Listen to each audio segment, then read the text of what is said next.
It's time for the Trucker John live stream. Gonna be a good time. Oh yeah. The Trucker John live stream. Come along for a good time. It's a good time, good time, good time, good time. Trucker John live stream.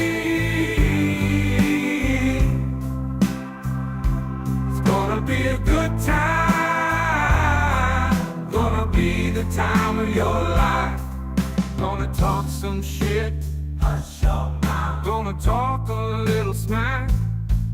Gonna talk whatever comes of it. You're gonna always wanna come back. Well yeah, it's the Trucker John live stream. He's the biggest, baddest, funniest mother you've ever seen. Watch your mouth, he's headed south. Not even sure what that means, but if it's one thing I know, the Trucker John live stream is the best thing you've ever seen.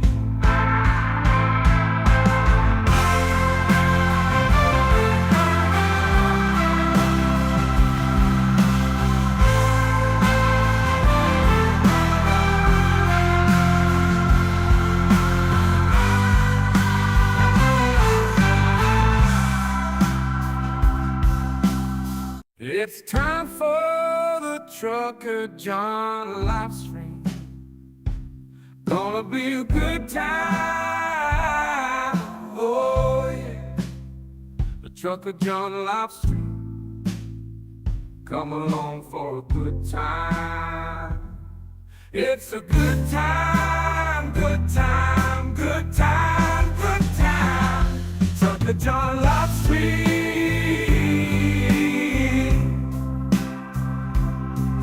Be a good time, gonna be the time of your life. Gonna talk some shit, hush your mouth. Gonna talk a little smack. Gonna talk whatever comes of it. You're gonna always wanna come back. Well yeah, it's the Trucker John live stream. He's the biggest, baddest, funniest mother you've ever seen. Watch your mouth, he's headed south. Not even sure what that means, but if it's one thing I know, the Trucker John live stream is the best thing you've ever seen.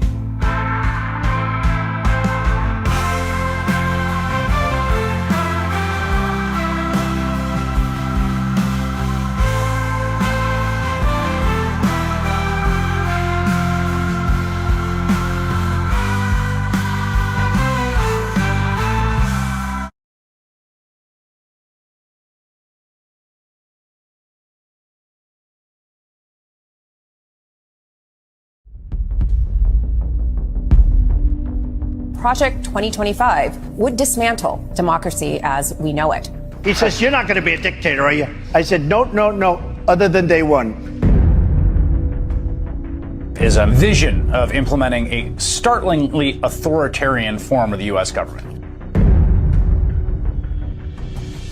Same thing with the unions. They get their little 5%. They get another 2%. They get another 3%, 4%. Then all of a sudden, they're making more money than the people that own the company.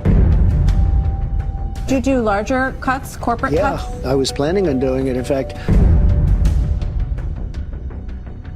You believe in punishment for abortion, yes or no, as a principle? there has to be some form of punishment. For the woman? Yeah, there has to be some form. What's at stake here is democracy itself.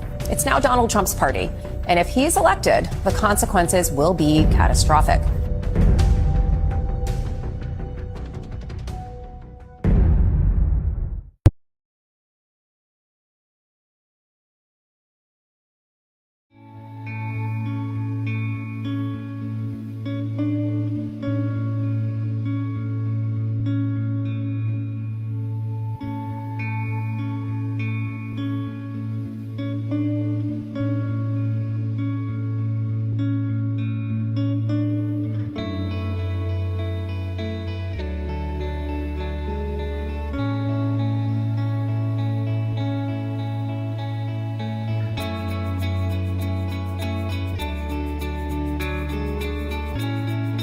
such a flagrant, toxic narcissist that he wants to take down the entire democratic system with him if he goes.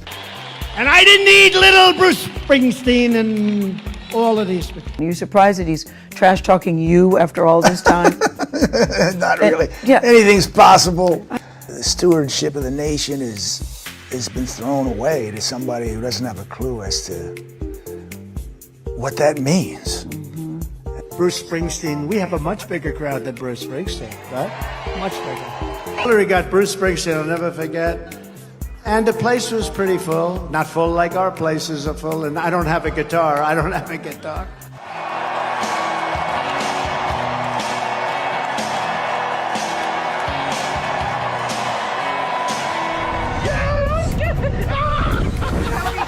It was okay.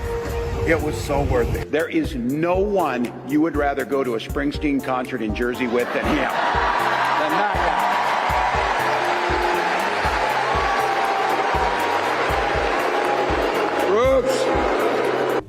For me, the transformational piece of music was Bruce Springsteen's The River, Okay. which is a journey. You know all the tracks, Yeah. and I'm that guy.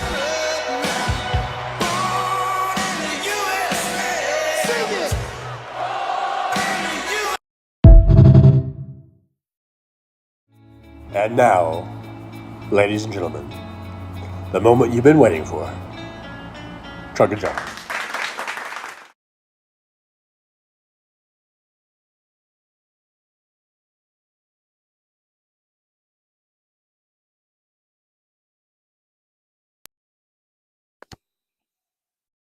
Testing. Testing. 1, 2, 3. Give me a thumbs up if you guys can hear me, and that if it sounds like it's coming from the mic and not from the phone. If you guys can tell the difference. Some of you can by now, I think. Hopefully the mic is working. By the way, I do have the tiniest mic on the internet. I'm quite sure of it. I'm just saying. So hopefully you guys can hear me. Josh says it sounds good. Hey Josh, thanks for the feedback there. And do you guys get the feeling that during that thing with Tim Walz talking about Springsteen to Kamala Harris, I just get the feeling that Kamala's like, yeah, I don't. I of course I have heard of Bruce, but yeah, I don't know the river. I'm not familiar with the river that much. But whatever, man. You do you, boo. You do you. Anyhow. Hey, looking at the chat, looking at the Trucker John Faithful here. We got 15 watch and 15 thumbs up. So that's a pretty good ratio. If you haven't hit that thumbs up, please do so. Roxanne Armfield's here, first in the chat, as per usual. Good morning to Roxanne. Teresa TAK is here. Good morning to Teresa. Josh is here. We got Fancy. Never fear, Fancy is here. Thanks for being here, Fancy.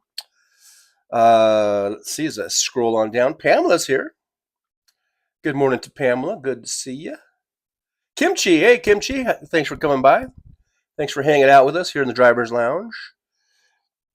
Let's see. We got everyone saying hello to one another, back and forths.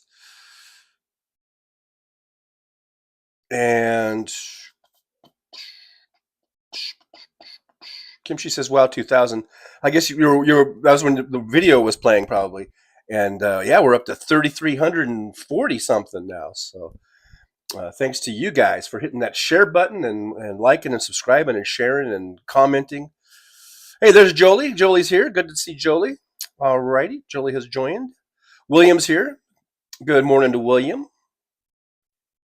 And William says he seems to forget people pay to see Bruce. Right. Kimchi, I adore these two leaders. They don't see heart and integrity or you don't see heart and integrity like that very often. I think they're the real deal. I think they're just genuine good people, and I think that they have really hit a chord. You know, we're so sick and tired of the Trump and all of his vitriol, you know. Tim Farrell's here, one of our resident Tims. Good to see Tim. Thanks for being here. Good morning. Carol Alana's here. Love those clips on intro with the boss and Walls. Me too. Kimchi says Miss Harris seems more a classical kind of lady. Well, there is a clip where she's got bringing out these records of dudes I never fucking heard of before, some kind of jazz and all that kind of weird shit. So, hey man, to each their own. To each their own. Hey, Cian's here. Hello, TJ and all truckers. Hello back at you. Paul Sharkey Mannion from across the pond. Hello, TJ. Truckers, looking forward to the debate tonight? Well, I added the question mark part of it because there's no question mark there. I assumed. Tim Farrell, I'm not weird, Trucker John. You are. Right. Carolina, I'm nervous about debate. Got PTSD. I think I'll watch the after. Talk me down. Well, you know, that's the thing, huh? Like, I guess you don't know until it happens. Hey, there's Nick Rich 56. It says, who gets it? Rolling the dice. Roll of the dice. Who gets it? I don't know, but that was Springsteen's opening song when he played here in Vegas. I believe the name of the song is Roll of the Dice. So, did I get it? Nick? Did I get it? Hey, look at that. Nick Rich gifted a membership. Thank you so much, Nick, for starting us off here with some support of the show. I appreciate that very much. And Pamela was gifted that membership. So thank you, Nick. I do appreciate it. Kimchi says, Carol, she is used to arguing in front of hundreds of people. She is 100 times smarter than Trump. I know, and we know all that. That's why we're going in with such high expectations. But you know, that's the thing, you know. And then even if she has a good performance, a good debate, maybe our expectations are so high that no matter how well she does, we're going to think, oh, I don't know. Hey, Mike H is here. Good to see our resident troll. Good old Mike H, otherwise known as Joel, is here. Joel the Troll, as I like to say. Thanks for being here. Let's see. We got Tim Farrell. A real debate is the candidates asking each other questions. Yeah, these debates, you know, they are what they are, I guess. And I think they will have an opportunity to ask at least one question of each other. I'm not sure, though. I haven't really read the rules or whatever. You know, they each debate, they always set down their own rules and stuff. So at least these televised ones. Carol Alana says, so true, Trucker John. I'm not sure what is that about the expectations, maybe? Mike H. Troll, I don't think so. I don't think so. I could just see old Mike going, I don't think so. Troll? Well, I notice he's not contesting the Joel part. So, all right, Joel, simmer. Just simmer. Kimchi says, I'm not worried at all. She could stand there, smile, and say nothing, and you'd know he would make an ass of himself. Hey, are we still wondering? Are there still some bets going on if whether or not he's even going to show up? Because I know that was the big question: will he even show up? So, are we still wondering about that? Walter McCarabich is here. Good to see Walter. Thanks for joining us. Walter says, good morning, Trucker John. And to all, tonight is here. Time to mop the floor with Trump and Project 2025 once and for all. I think we're all looking forward to it. You know, I'm looking forward to it. So much so that it's going to interrupt my Uber driving tonight because I'm gonna be watching the debate. Carol says, yeah, high expectations, rules, only mods cannot ask questions at debate.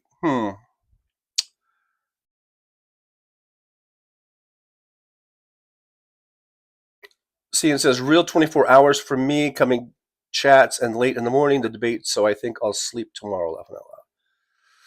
Hey, you can sleep when you die, to paraphrase Tim Walz. No, I'm just kidding. I mean, I understand. I'm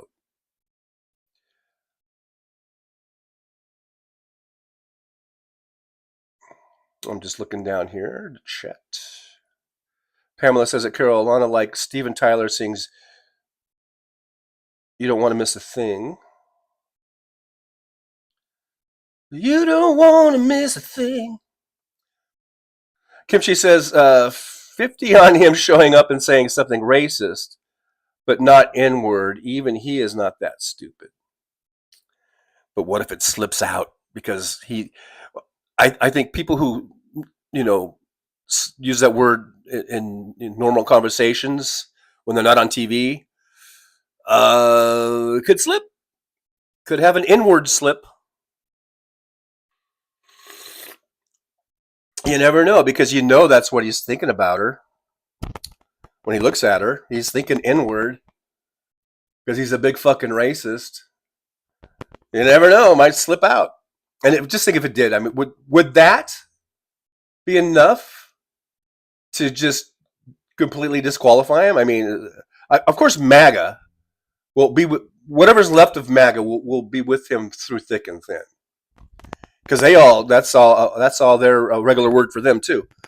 But the rest, and of course we're always talking about the independents. The independents. I got to think. Let's just say hypothetically that he said the N-word at the debate, which I know it's probably unlikely, but I got to think that would kill him.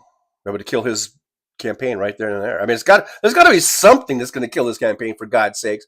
I mean, it used to be, because they didn't like Hillary Clinton's shrill laugh or whatever. That seemed to be one of the disqualifiers. I mean, Donald Trump is a 34-time convicted felon, an adjudicated rapist, and that doesn't seem to be disqualifying for a bunch of people. At least enough people where it's neck and neck in the polls. Now, I happen to think that polls are a bunch of shit, and I really happen to think that, at least in the popular vote, that Kamala Harris is going to fucking kick his ass in November. I think I'm looking at 15 million votes. But then it's always this goddamn electoral college, and it's those swing states and all that kind of shit. That's the thing that still worries you. So,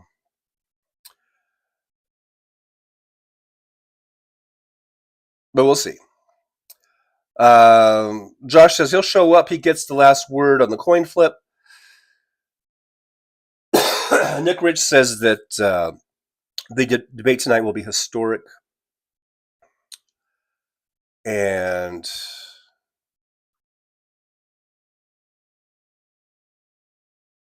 Jolie's asking, where is everyone watching the debate? Anyone know who all will be streaming it on YouTube tonight?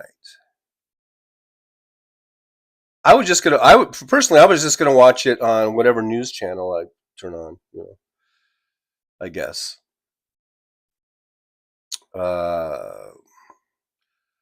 I can't stream it, and I don't really have the ability to do that. I would do it, I guess, but I don't have the setup to stream it.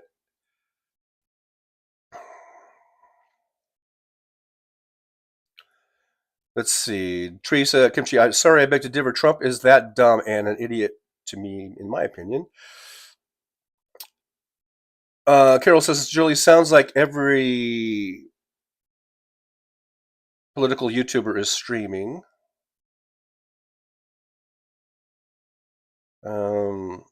Tamara Price is here. Hey, good to see you, Tamara. Tamara says Boston Brian is streaming at 17:30 tonight. So I guess Boston Brian is, because I think I remember him mentioning it. He would do it, and he was kind of. I think he's just going to let it play. He's not going to really interrupt it. And then afterwards, I guess they would do he'll do a commentary on it or whatever. I think that might be the way he's going to do it. It says Jolie Midas Touch said they weren't allowed to stream it.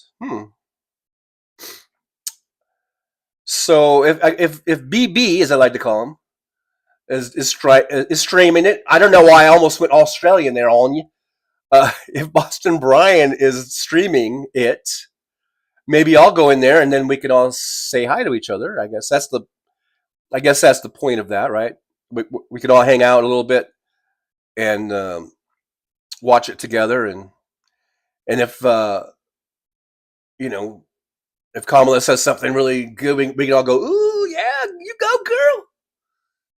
And if Trump says something really stupid, we go, "Yeah, you stupid motherfucker." So it makes it kind of fun. So maybe I'll see you guys in the Boston Brian chat tonight. Carolina says, "Dumpy, I already said fucking bitch about Kamala." And yeah, but I don't think he said that like on a mic, did he? I think, was that just reported that he said that? Which is, that's still bad, but, and also it's not the N-word. But yeah, you're right. If he said that and seemed to have had no effect with his support, because they all feel the same way too, I guess. Kimchi says, "No, my black friend didn't care that he was racist. The rapes are what made him mad." And J6. Well, at least I'm glad he got mad at something. There's plenty to get mad at when it comes to Donald Trump. But it should be all. You should be probably, and by mad, whatever. But yeah, there's a lot to be mad about with Donald Trump being a traitor. Selling our secrets or giving away our secrets, our military secrets to Russia, which I believe he did. And I think Russia shared them with Iraq and all kinds of shit like that. Or I mean, Iran. I just get those two mixed up. As you can see, I'm still sort of dealing with this stupid ass cold. It's one of those things. I feel pretty good, but you still got the the thing going, which I hate. I hate it. Anyhow, Walter says, "Trucker John, sorry about the Rams, but how about them Cowboys?" I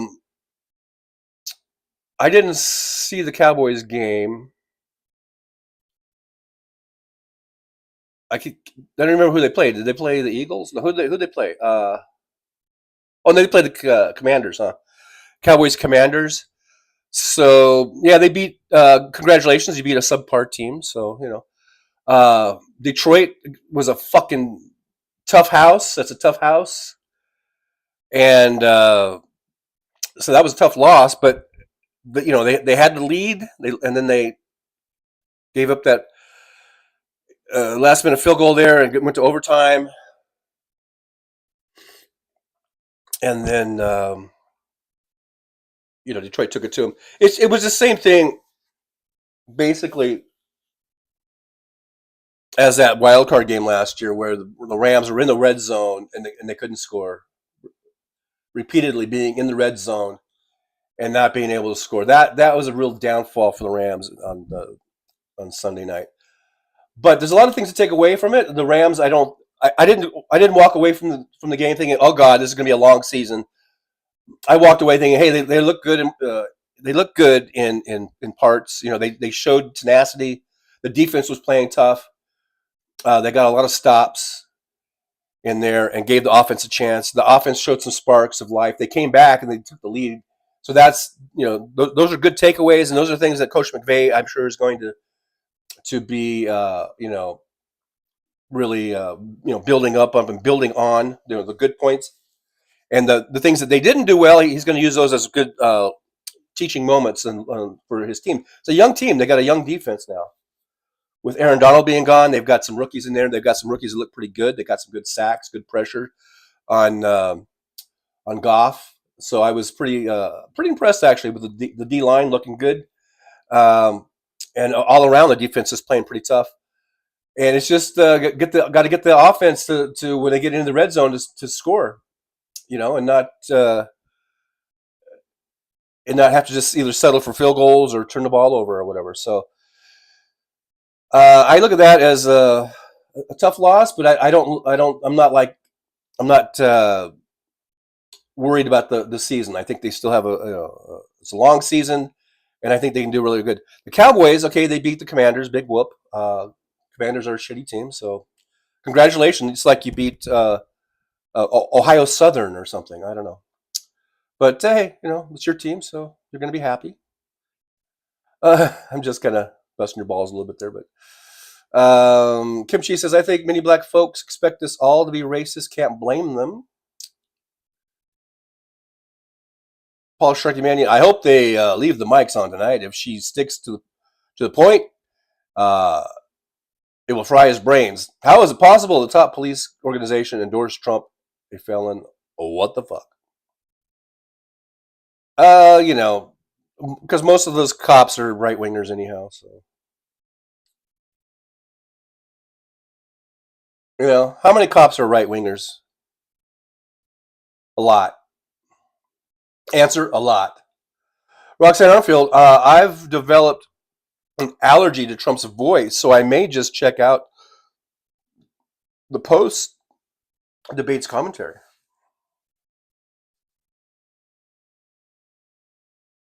Yeah, it certainly is kind of nauseous and nauseous-inducing when you hear Trump's voice. Andrew Joseph slurps, coughs. I guess you're talking about me? Okay, here we go. I don't know. Are you happy now? Are you happy now? Let's see. Jolie says, that's right. Thanks, family. I couldn't remember. Liberal Dan is streaming it too. So I'll have both chats running. I thought I was going to bring up Liberal Dan because I thought he said he was going to run it. But then I was like, maybe I heard it wrong. So, yeah, for sure.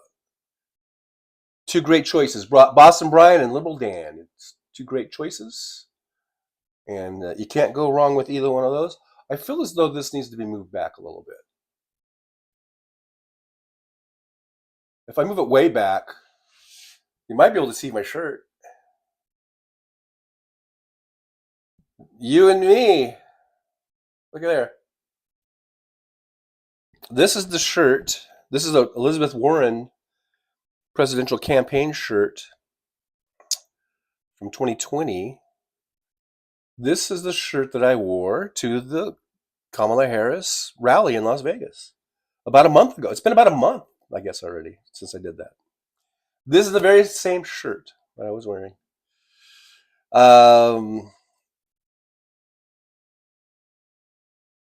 Andrew Joseph, another disgusting rabble ass.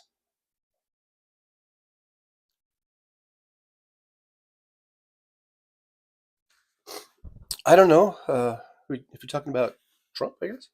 Oh. Paul Shargimani, it's on BBC News Channel. Should be interesting.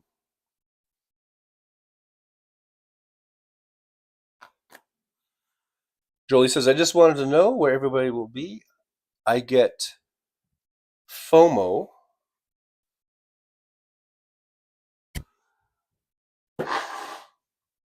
Excuse me, guys. I know this is gross.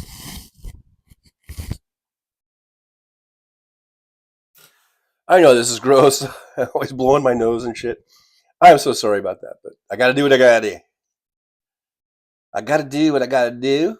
Nick Rich says fact checking would be nice. Any chance of that in real time?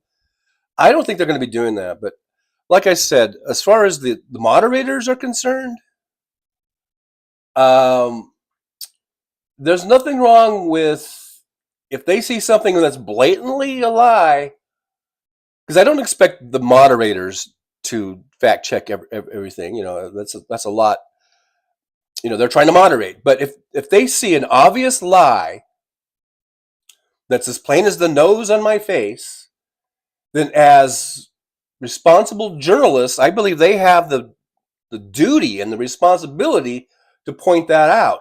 And if either one of the candidates there is not answering the question, they should call them out, because that's what Trump does, for one thing. But I'm just going to say candidates because it applies to both of them. But a lot of times Trump won't even answer the question, right? He'll just gish gallop and word salad his way through it, and therefore, and then some, and there, the whole that type of bullshit. Just try to bullshit his way through it, because that's the way he's operated his whole life, is just trying to baffle people with bullshit. And the moderators that's what they need to take a hold of. They say, wait, you did not answer the question. And then if he refuses to answer, then the moderators need to say, okay, let's go on record that that Donald Trump did not answer that question. That's at least they could at least do that. At least do that. At least say, okay, let's go on record here. Donald Trump did not answer that question. And then Donald Trump can go, wait a minute, I answered it. And you can say, no, you didn't. We're moving on or whatever. And they can do a follow-up question. There's nothing that says they can't do a follow-up question. As responsible journalists, so I don't expect the moderators to do the fact checking. I know there was talking about doing fact checking where they've got somebody or a team or whatever, a fact checking crew, and they can run like a chyron, or they could do something on the screen that would say, this is what really happened, or this is, or whatever. I don't think they're doing that. They could. I think we've got the technology. They can fucking flash. If there's anything that they fact check and it goes against what the candidates just said, they could absolutely do it. That's not like it's, some really high tech thing. They could just, put a little, a chyron or whatever, or just, put something on the screen. But I don't think they're doing that. But like I said, the moderators, they need to show some balls, and they need to go, you didn't answer the question. Would you like to answer the question, or should we move on and we'll just go on record that you're not answering the question? Something like that. And they can also do, if Trump says something really wacky, or Kamala Harris or whatever, or something that didn't make sense, or they could, or whatever they say, then the moderators could ask a follow-up question and go, but what about this? Or did whatever. But they need to do the goddamn jobs.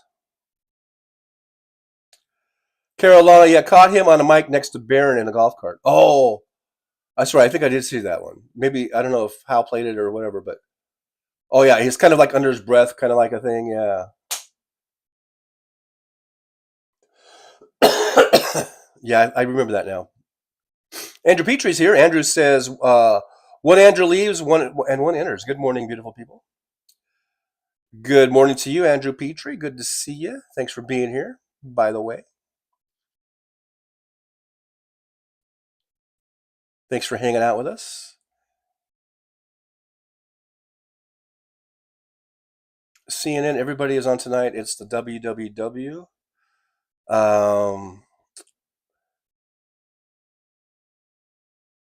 Mr. Spock is here. Greetings. Live long and prosper.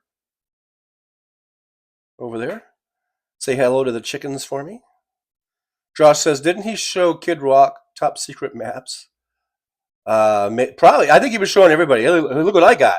Come over here. Look at this. Look at this cool shit. He's just... who knows how many people he showed. Paul Starkey says, I've heard that Matt Gaetz is helping Crunt. Oh, that's a little name for Trump. Prepare. Another creepy MF. Yeah, Matt Gaetz. He needs to go to prison. He really, really does. Need to go to prison. Hey, we've got Jabama Kamala bot 2000. Detroit versus LA game was rad.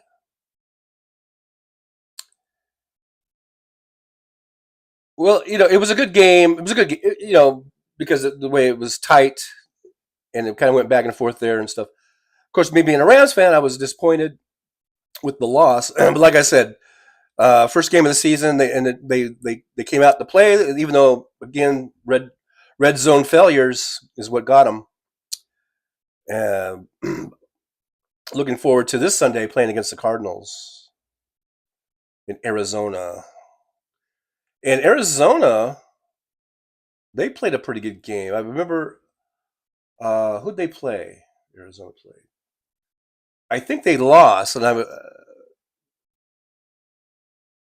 did the Eagles play them? I forget who they played. But I remember that seemed like a pretty back and forth game, but I think Arizona lost. which is good for me. Yeah, you always want your divisional rivals to lose in most cases, right? Walter Makarovich, it's all fun, Trucker John, but we beat a good Cleveland Browns defense. Oh, you played Cleveland. Oh, my bad. You didn't play the Commanders. Who played the Commanders? I was watching. That's what happens when you watch Red Zone. You get all these games kind of mixed up in your head. Okay, yeah, Cleveland. I remember seeing on Red Zone. I was watching that. Yeah, it seems like you pretty well handled Cleveland. I don't know, Cleveland. I guess they're an okay team. They're not as bad as the Commanders, that's for sure. So, yeah, that is a little bit better quality team. So, yeah. I don't know who you guys playing next. Who's next up on your schedule? See if they can go 2-0. The Cowboys, huh? Paul Sugarman says, "Hey Roxanne, just stick the subtitles on when Crunch is speaking. Could be amusing to see if the BBC can work out what he's saying." Oh, yeah, I can only imagine if you're just reading the subtitles, it's got to be a what the fuck moment for sure. To try to write that and then read that word salad. Kimchi, you want gross? Let me tell you about my hospital stay for stomach issues. Oh, well, first of all, sad to hear you had to go to the hospital. And secondly, I hope you're feeling better and everything's okay. Izolda Zen says, "Hey, all, I can't stay long. Just wanted to say hi." Well, thanks for stopping by, Izolda. Good to see you. You might be gone already because I am probably 10 minutes behind in the chat. But anyhow, glad you came in.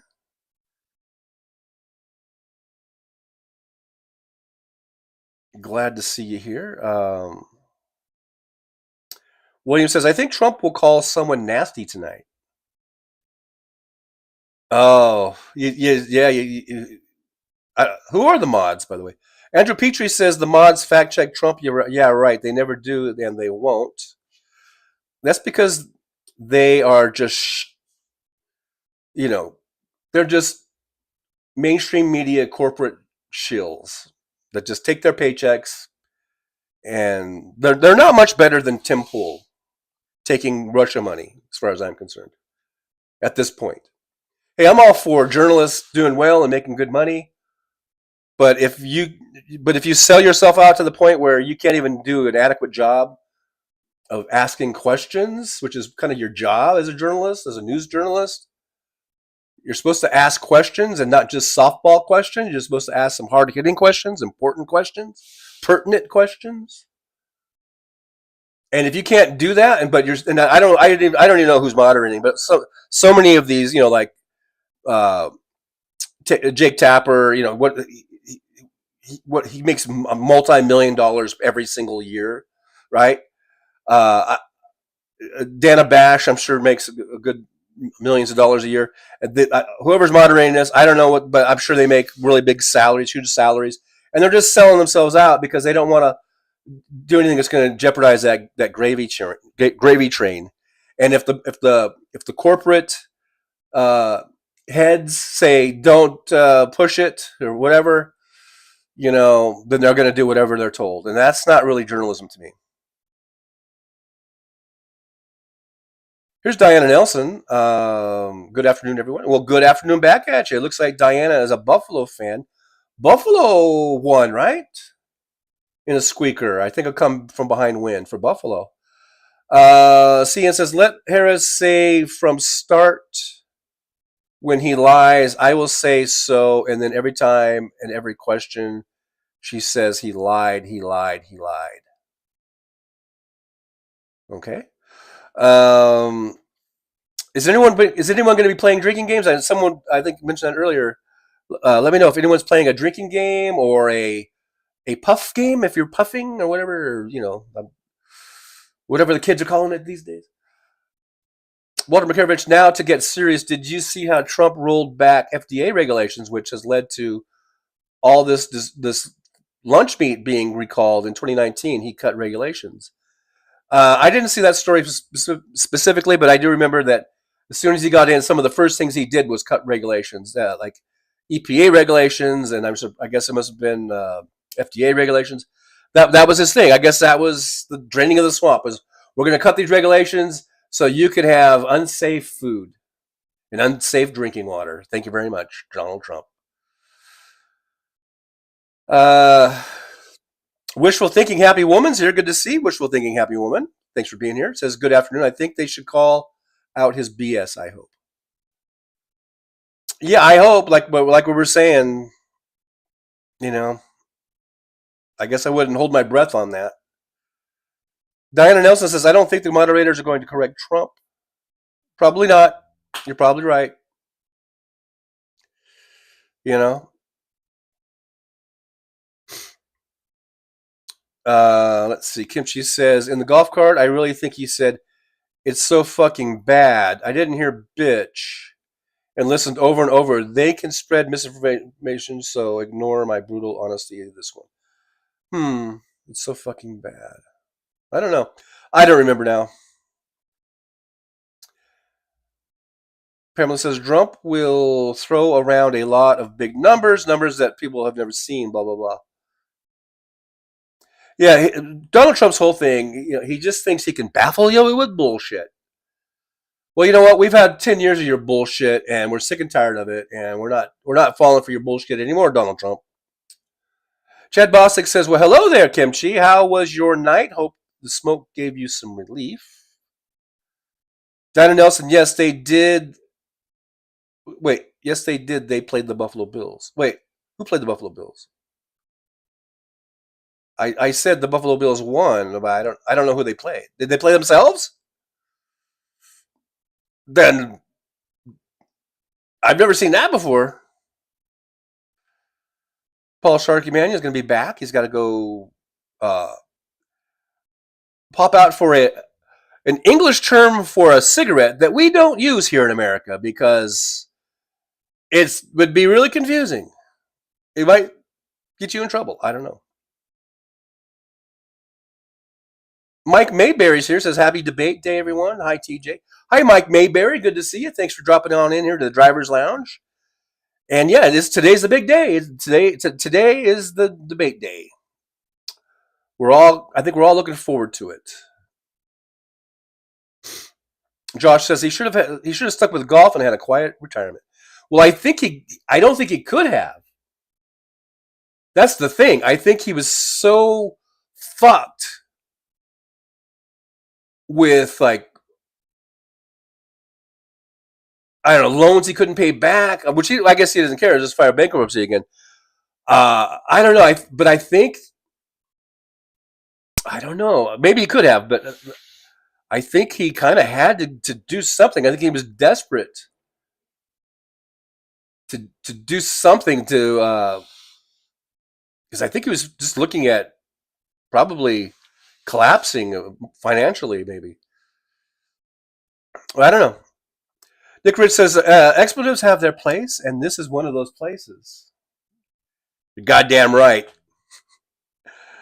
Kimchi says, thanks, Chad. Still bouts of cold sweats and nausea, but getting shorter. Appreciate your concern. It was 10 times worse than natural childbirth. Wow. That sounds pretty bad. So, yeah, I didn't hear about this, Kimchi. I hope you're okay. I'm feeling better. Sending positive thoughts your way. Positive thoughts of healing.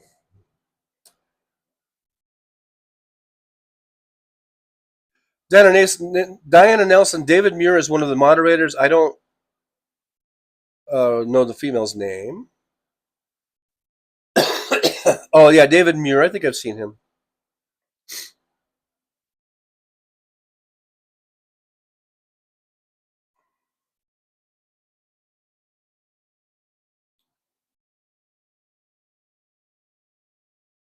Nick Rich says, your YouTube name is nasty, Mike H.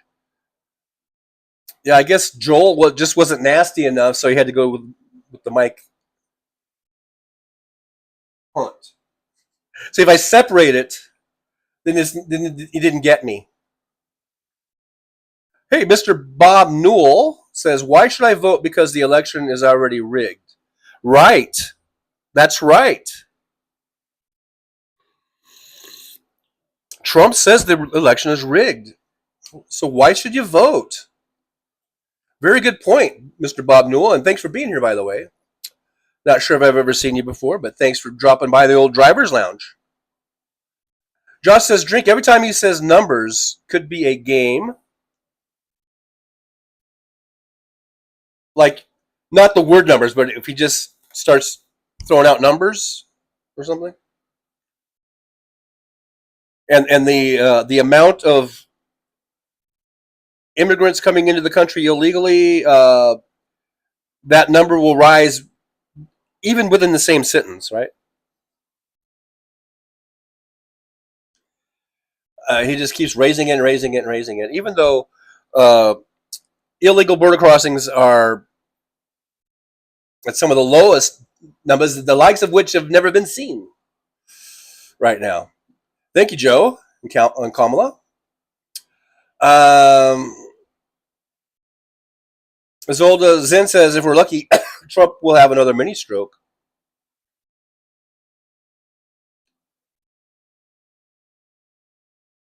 Oh, that's right. Diana, we played the Cardinals and won. Okay, so, yeah, I was saying, I was talking about the Cardinals, and I knew the Cardinals lost, and I knew Buffalo won, but I forgot that that's who they played each other. So thank you. So I got to say thank you very much, Diana, for your team beating the Cardinals. It's always good when a divisional rival loses, unless it's towards the end of the season and there's some sort of playoff implications going on where sometimes you need some help from your divisional rivals. But at this point of the season, it's always good when your divisional rivals lose. So thank you very much, Diana, and your Buffalo Bills. Josh says, didn't Pac-Man used to make Trump bingo cards? That sounds like something Dave would do. You know? Now, you guys, you can't hear the air conditioner that's on, right? You don't hear the AC? The reason I ask is, if you can hear the AC, that means this mic is not working. The tiniest mic on the internet is not working, if you can hear the AC. So, if you hear the AC, I guess, let me know. I don't know. Kimchi says, can we talk about how many of Trump's most unhinged and vociferous supporters are immigrants, especially Russians and Hispanics? It's appalling.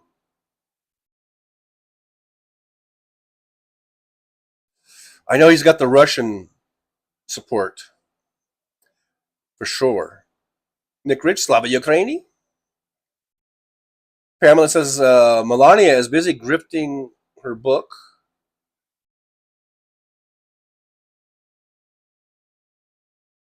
Did Melania put out a book? Was it basically just a Michelle Obama book and she just put her name on it or something? I don't know.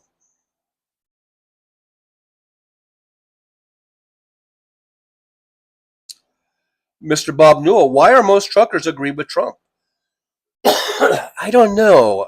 There are a lot of truckers who are right-wingers. I won't deny that. And I guess there are a lot of truckers that find Donald Trump to be sufficiently racist enough for them to give their support. There's a lot of racist truckers. I experienced that firsthand out on the road, especially when Obama won the presidency in 2008. Oh my God, I had to shut the CB off. It was so bad, and it was inward this, inward that. It was, we're going to kill that inward. We're going to go out. We're going to take him. We're going to hang that inward. That's what they were talking about Obama on the day after the election. Actually, the day after. I mean, it was just, you could not go 2 seconds without someone getting on the CB and cussing out Obama, calling him the N-word and saying they were going to kill him. And that went on and on and on to the point where I just shut off my CB. So, I don't know. To answer your question, I don't know. I don't know why. Darcy says, Harris, by the way, Darcy, thanks for being here. Darcy says, Harris, you are talking, but nothing makes sense. Needed in English, please. What nonsense. Then laugh in his face. Watch fireworks. Oh, that would be, you're saying like if Harris said that.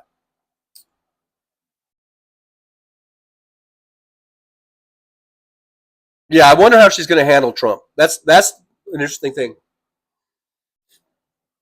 You know, is she going to directly address Trump, or is she just going to pay him never mind and just stick to her talking points and her answers and things?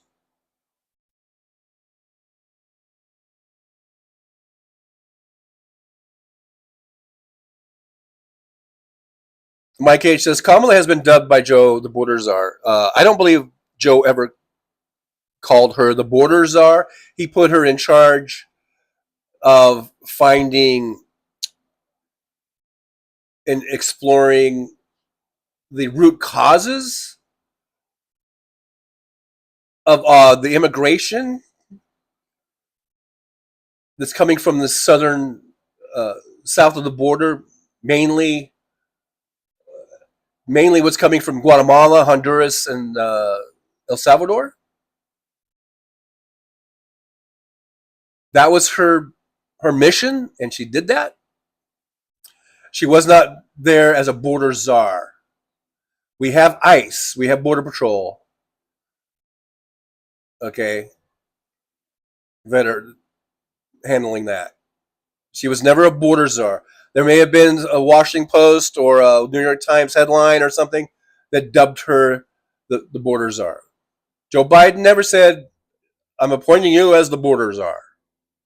Once again, Mike H. coming in with bullshit. Coming in with the right-wing fucking bullshit. Thank you, Mike H., for enlightening us on how fucking stupid you fucking maggots really are. Where you would just take something that's been debunked a million times and you won't let go of it. You're like that fucking pit bull on a bone. You won't let go of the motherfucker because you think it's still tasty. All I gotta say is you have really poor taste, I guess, apparently.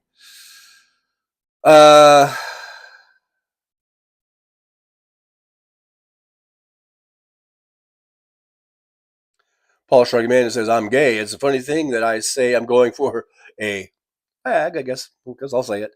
But if someone calls me a fag, I would be angry. It's a strange one. It's a strange one. As I recall, the reason cigarettes were called fags is because it's short for fatigue, maybe? Even though, does that make sense? And then you would smoke a cigarette when you were fatigued? Back in the old days, I guess. I think that's where that comes from.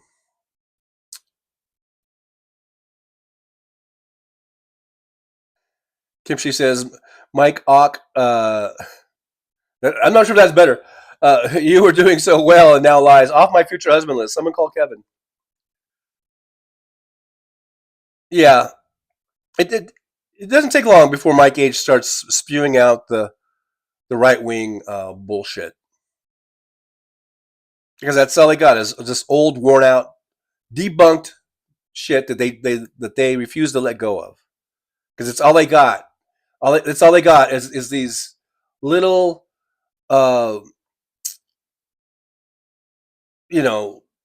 easily fact check things, but they're too lazy to actually read the fact check. Mike H, you're lazy. Go play with your RC cars, Joel. William says my roommate watches Fox News all day. That's worse than doing drugs. At this point, it sounds like a drug. If that's all he's doing, I think he's addicted to Fox News. Roxanne says that's why people say the English language is confusing. Yeah, all these double and triple meanings, I guess. Mr. Bob Newell, why did they hang Mike Pence? Well, they didn't hang him. They wanted to, but They didn't actually do it. Mike Pence is still alive and kicking. To kind of stay with that with the hanging deal theme. This just in: Mike Pence is still alive.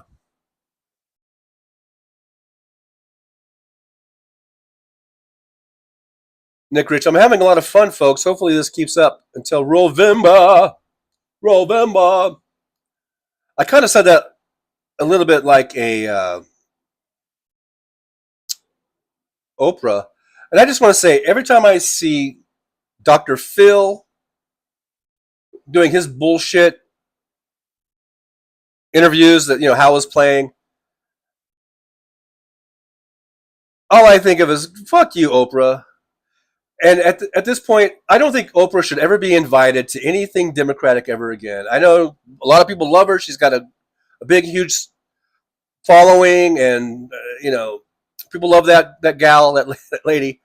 But when I think of Dr. Phil and Dr. Oz, and I'm just like, fuck you, Oprah. Just fuck you. Hey, Tim Farrell's here. Tim says the truckers felt they should have been absolved from all mask rules and border restrictions. It is a protest that pays decent with low education requirements. Trump speaks grade 7 level English. I think you're being very... I think you're painting with a pretty broad brush there, Tim.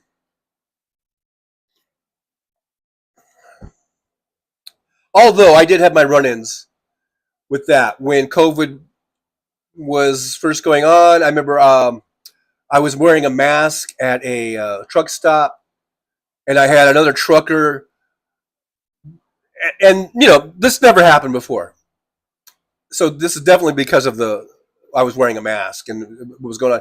And this trucker, as I'm walking back to my truck, I had come out of the truck stop. I got some coffee and a donut or something, and I was walking back to the truck, and then this other trucker, he kind of came out at the same time as me, and then he starts walking right next to me, basically rubbing shoulders with me. I mean, no one ever does that, but he was trying to get close to me because he was trying to, he was deliberately violating the, the stay 6 feet apart, social distancing. And he was like talking to me and kind of getting in my face, like going, that mask isn't going to do any good. That mask is all bullshit. If you wear that too long, you're going to pass out or some kind of shit like that. And I just go, dude, if you don't get away from me, you're going to be passing out, And he's like, yeah, I'm just trying. And he's like, I'm just telling you, man. I'm just telling you. I'm just trying to give you the truth, So yeah, I mean, maybe it's not such a broad brush, but definitely a lot of assholes. I remember there was another place I had to go check in. There was sometimes you go to a warehouse or something, and you have to go to a guardhouse and check in and all that kind of stuff. And I remember I was going to check in, and I had my mask on, and they had signs that were saying mask required and all that kind of shit. And then these other dudes, they walked out of the building as I was walking in, and they saw I was wearing the mask. And as they walked by me, they intentionally just started coughing. You could tell it was like fake coughing, and they kind of did it like in my direction, and then they just started laughing. And I was, and so I was just like, I just shook my head. I mean, I guess I could have said, "Hey, fuck you" or whatever, but whatever. I didn't want to get to make a big deal, but I just remember shaking my head, going like, "Fucking assholes," So yeah, there was that. So I guess when you say truckers felt they should have been absolved from mask rules, I guess that's true. I just gave you two examples of it kind of affecting me, right? Of how other drivers were kind of either making fun of me or getting in my face or whatever. As far as the border restrictions, I don't know. I never crossed the border, so I don't know. I never went to Canada, and I never went to Mexico. I don't know what the border restrictions were. I don't remember.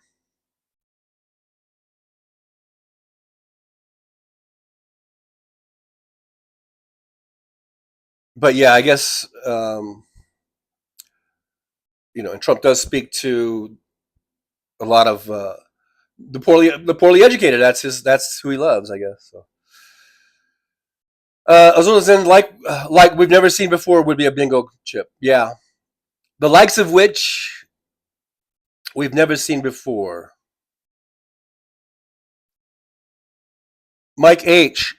She didn't have to visit the border because she was not the border czar. You fucking dope. What part of she was in charge of exploring and finding out the root causes of all of the immigration coming from Central and South America. She didn't have to go to the border. She actually, I think she actually visited Guatemala because a lot of that's where a lot of the immigrants are coming from. Mike H, your ignorance never ceases to amaze me. Kimchi says, Mike, it wasn't her job to visit the border. You don't listen, so I know you are not a woman pretending to be a man. Hey, Mad Mac is here. Good to see Mad Mac. Says, why would an American president use a Russian word to name something in America? Tsar is Russian, for fuck's sake. Well, that goes back to Reagan, basically. Maybe before Reagan, but I do remember in the Reagan administration, they started using the word czar as appointments or to some of these. I don't know if these are cabinet positions or whatever. So it does go as far back as to at least Reagan. So it wasn't like this was just made up and just started under Biden or whatever. They've been using that term, but like you, I've always thought that was weird. When Reagan was using it, I always thought, why are we calling American, cabinet positions or heads of these committees or whatever? Why are we calling them czars? And I thought, that's clearly Russian. Why, so going back to Reagan, I was, always perplexed. I guess that's a good word. I think that's a good word. Jolie is giving Mike H the bullshit award. There you go. Mr. Bob Newell says the space station is shooting laser beams to the Earth, making everyone gay. Is everybody gay? I think Stephanie Miller plays that little sound drop thingy. Darcy says fags are what cigarettes are called in Britain. I know, Darcy. We were having a big conversation about that.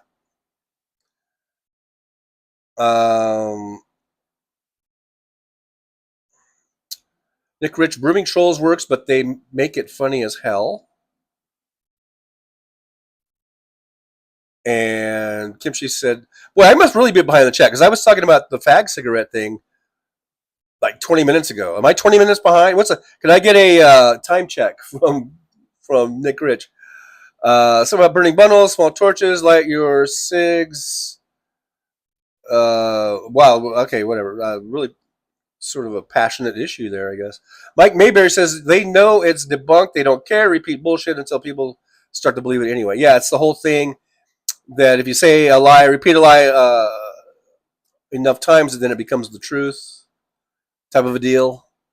These maggots have very strong correlations to the Nazis. Mike H., you are running with Nazis. In case you didn't know it.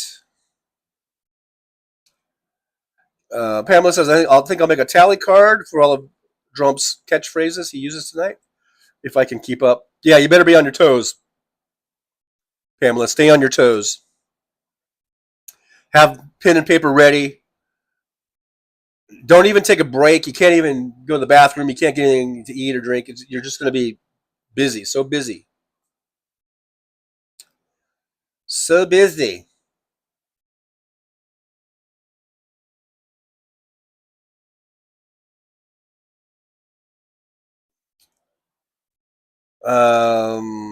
Walter Makarovich yet another regulation cut on transportation, which leads to railroad disaster in Ohio, yet MAGA cult still sticks with him even in the town that was affected. Makes no sense. It's very strong brainwashing. And to kind of go with the show card,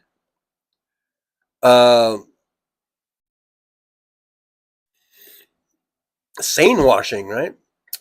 It's like the mainstream media, they ignore the wackiness of a Donald Trump. They ignore all that word salad gobbledygook that he spews, and they somehow try to normalize it, or, you know,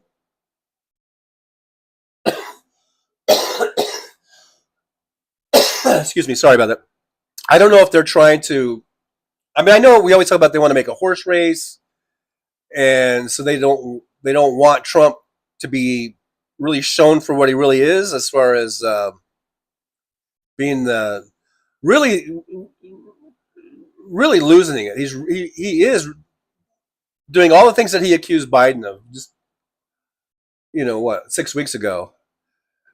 Donald Trump is the one that is in cognitive decline, and the mainstream media doesn't seem to want to report on that, and they want to try to present him as being perfectly normal. But maybe if the mainstream media would get off their asses and do their fucking job, they would I don't know, at least not contribute to this sort of brainwashing, sane washing, all that kind of shit. Propaganda,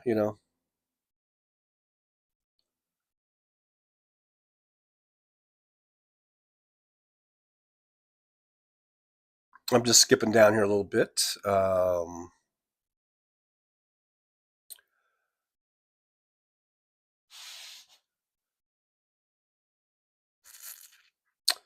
CN reminding everybody hit the like button. Thank you very much for that reminder. Yeah, make sure you like and subscribe. I don't know, and share. Thank you very much, CN, for that reminder. Hit that like button. Mad Max says, ever notice that maggots never have anything intelligent to say? All they do is repeat what their pedo rapist felon liar cult leader says. They have no opinions of their own because of low intelligence. Yeah, Mike H. So take that. Bob Newell says 1:27 p.m. Where they're at. Right now it's 10:16 where I'm at. So I might be 11 minutes behind in the chat. Hey, Chad Bostek's here. Hey, Chad, good to see you. It says 12:12 Central Time right now. 12:12. Wait, how could one be 27? One be 12? Anyhow, so I'm at least 5 minutes behind.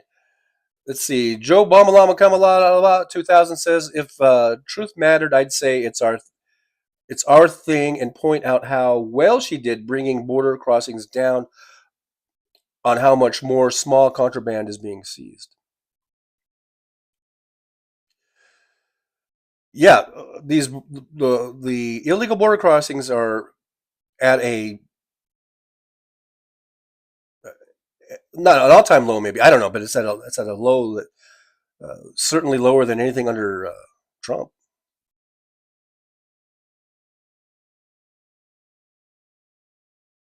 Nick Rich, I was a little busy. I didn't hit the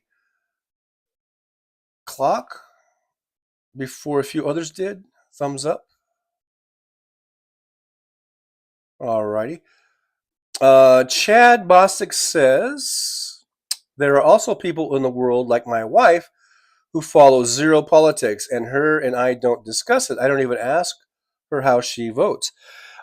And Chad, you're absolutely correct. And I've talked about this on past live streams, that the really the overwhelming majority of the people in this country, I guess we could say the world, but I'll just talk about this country because I don't really know the rest of the world. But in America, the overwhelming majority of people don't really pay attention to politics. They're not like you and I. The people in this chat and the people who follow House Sparks or Liberal Dan or even Tim Pool probably don't follow politics on a daily basis like we do.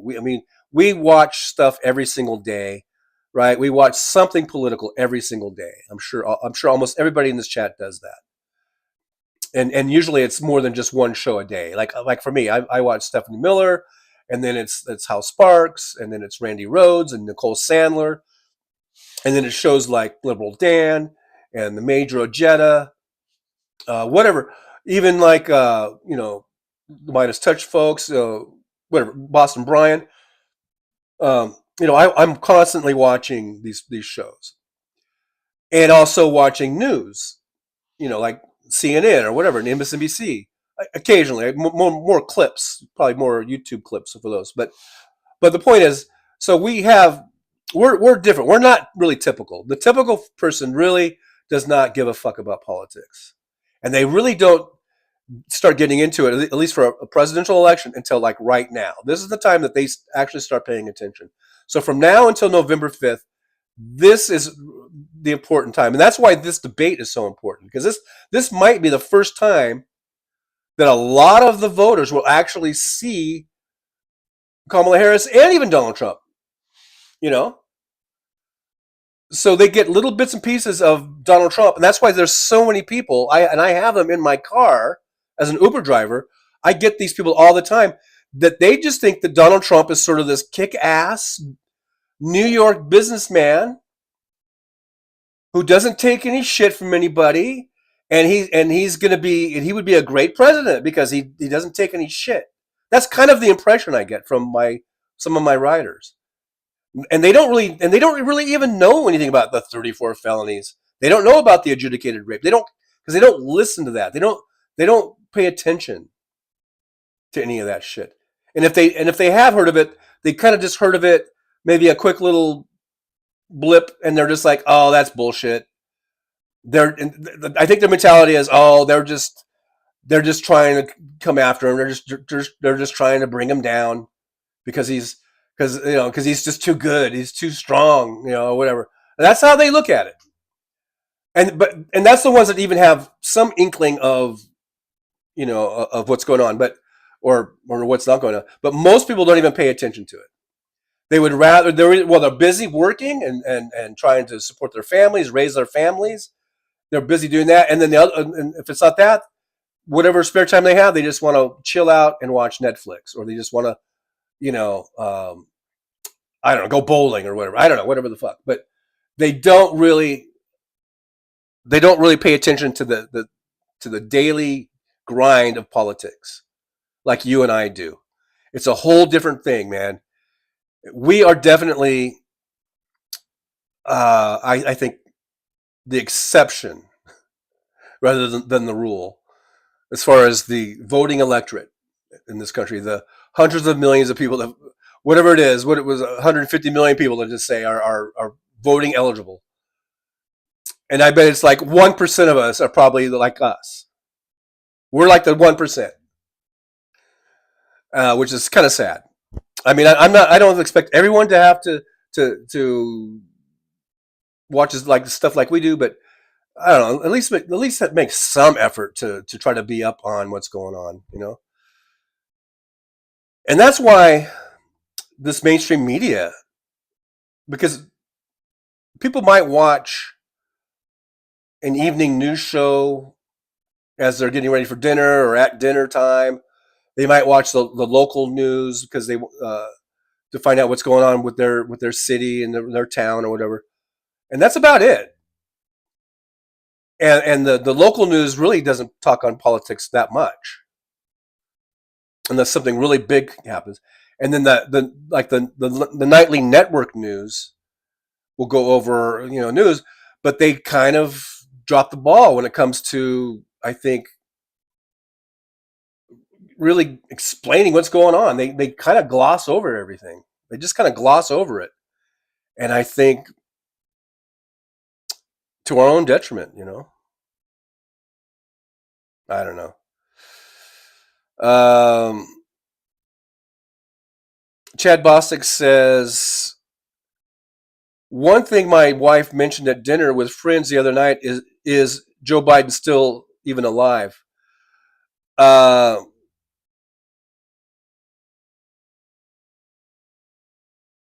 That's kind of funny, because I wonder how many people even know that he's still not running for president. Sometimes Donald Trump thinks that Biden is still running for president, but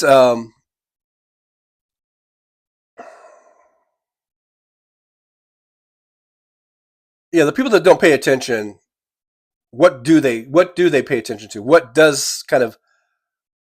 do they see? And so I think that's interesting, Chad, about your wife. Like,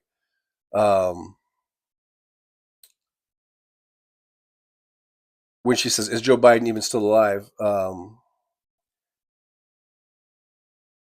I guess because Joe hasn't really been in the limelight since he stepped down.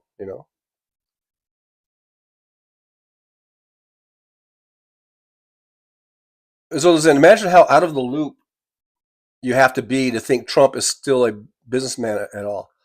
Oh, these folks, they're still, I'm telling you, the folks that I've heard talk about Trump in my car as an Uber driver, they're thinking of Trump from the early Apprentice days or something, or maybe even before then, as the New York kind of playboy who was always on the cover of the Inquirer, had something going on with one of his wives or his girlfriends.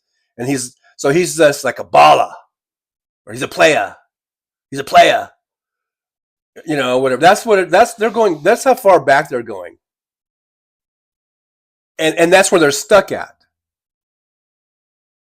They really haven't been. They don't really pay attention to the last 8 years. Other than that, just Trump was president, and yeah, he's the man. He's the man. But it is weird. They are out of the loop. They're out of touch. So out of touch.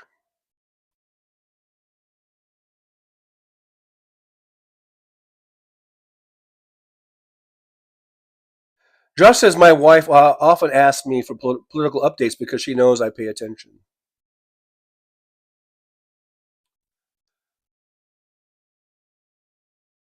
Hey, Delta Don's here. Good to see Delta. Thanks for joining us in the driver's lounge today. Delta says, hi, guys. I'm late as fuck. Hey, that's okay. Like my dad always said, better late than never. Better late than never. We're just glad you're here. Mike H. Joe Biden is on a beach enjoying a vacation. No, his vacation's over. He did take a vacation. He did. God forbid the man take a vacation. But I believe the vacation's over. CN says, long pause there, TJ, about Biden being alive. I was just thinking, I guess. I don't know. Josh says, Lebanon, Trump sometimes thinks Obama is running. Yeah. He's all over the place. Mr. Bob Newell says, Jimmy Carter said that he would not die before he voted for Kamala. He's hanging on. That's what he's hanging on for. And if he can do early voting, I know I probably shouldn't be laughing, but like, I don't know. Can he? Does he have to vote on November 5th? Do they have early voting? And is he in Georgia, or wherever he's at? And if there is early voting, maybe the family's like, don't do it. We don't want you to go, because like, what if they have early voting and he votes early? Like a few weeks early or whatever, whenever they open it up, and then he dies. So I don't know, but good for Jimmy Carter. He's I always liked Jimmy Carter. I thought he was a great president, a really good man, an earnest man, an honest man, a man of integrity, kind of a complete opposite of Ronald Reagan. And that's why when Ronald Reagan won in 1980, I was crushed. That was my first presidential election. I voted for Jimmy Carter. And,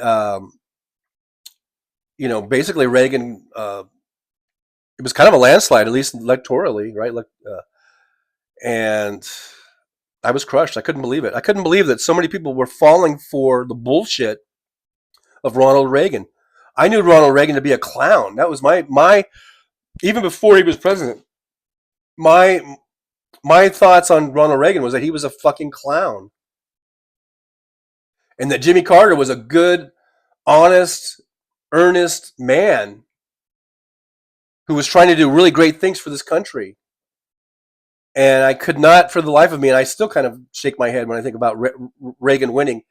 And back then, you had Democrats voting for Reagan. I like I said, I don't see how, because now we're talking about Republicans saying that they're going to vote for Kamala Harris, and I can totally understand that because Donald Trump is basically a madman, and no matter how much he tries to distance himself from Project 2025, his policies, and even in his rallies, he brings those same points up of Project 2025, which is basically a destruction of democracy. So I don't. So looking back at Carter was nothing like that. Carter wasn't so bad. I don't see how he was so bad that Democrats had to defect and go to Reagan. I don't understand what was so bad about Jimmy Carter. Jimmy Carter wasn't affecting democracy. He wasn't going to destroy democracy or destroy the Constitution. He wasn't going to declare himself a dictator for life. None of that kind of shit. That's why Republicans are defecting and coming over to support Kamala Harris, because they see what a destructive force that Trump and MAGA are. That it is really a threat to the Republic. Jimmy Carter wasn't a threat to the Republic. I can see if Republicans didn't like his policies or whatever, but for Democrats to defect, I don't get it. To this day, I don't get it. And I really, any Democrats that voted for Reagan in 1980, I really have very little respect for you, and that includes Randy Rhoads, because she said she voted for Reagan. I'm willing to give her a pass because I think that might have been her first election too. So if you're a newbie, maybe, but if you were an established adult and you'd been and you'd voted before, and you were a Democrat, like a lifelong Democrat, and all of a sudden you went over to Reagan, I got no respect for you.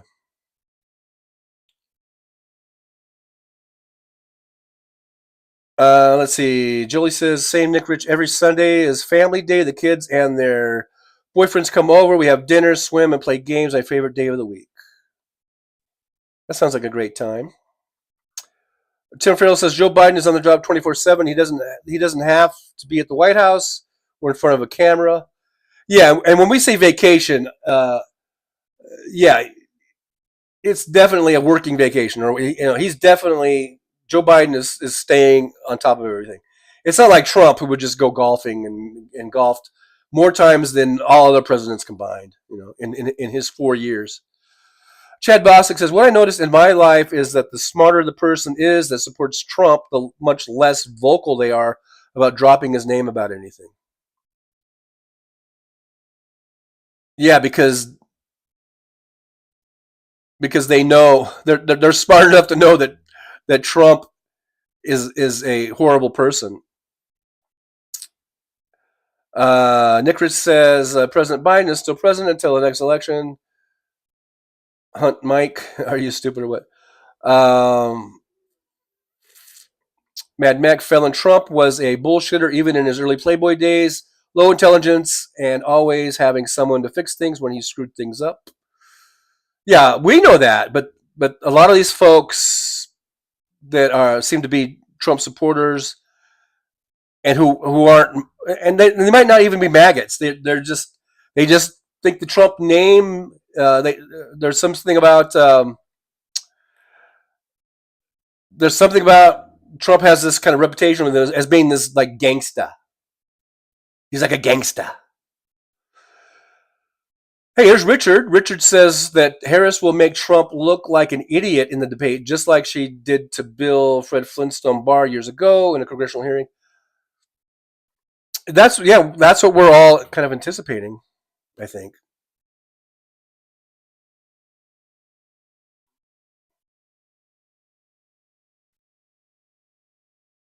Let's see. I'm just skipping on down a little bit here.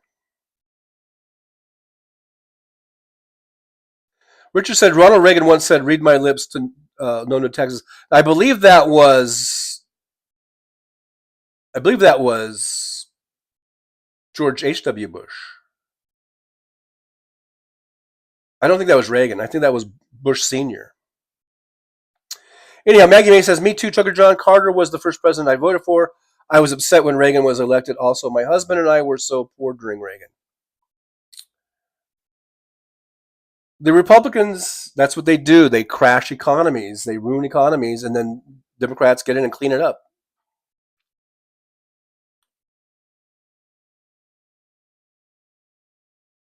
I take it Michael McAndrews voted for Reagan.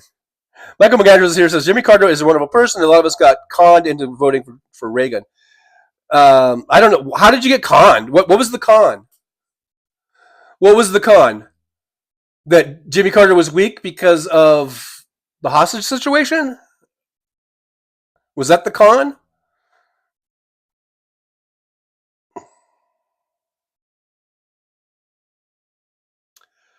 Richard, watching from Australia, 3:30 a.m. Well, thank you very much, Richard, for being a night owl.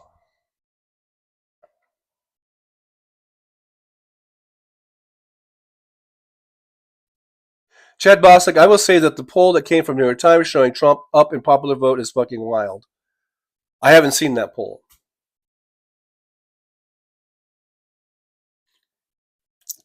Or is that the one where they had it like 47, 46 or something like that? Maybe I did see it. Or I saw a headline of it.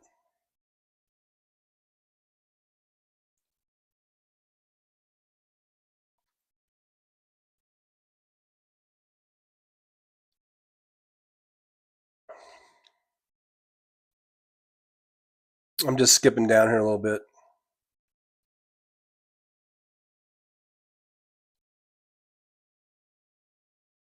Roxanne Armfield, it said, "Reagan screwed Jimmy Carter royally as well as the country." Yeah, it was all the Iran-Contra bullshit.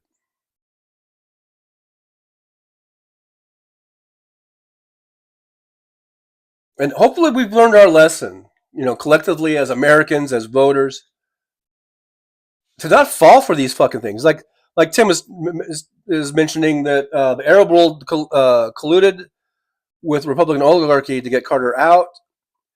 And it says we're seeing similar things with Russia and China. Yeah, we're seeing the same things over again. Hopefully, as a collective, we've learned some lessons, along the way. Hopefully, I don't know. But then we have newer generations. So I guess it's up to us older generations to try and pass down our knowledge to the younger generations, to not be fooled by everything you see on the internet or everything you see on TV or everything you hear. Do some little fact checking of your own. Get some reliable sources. Cross-check stories. Don't just believe the first thing you hear and go half-cocked on it,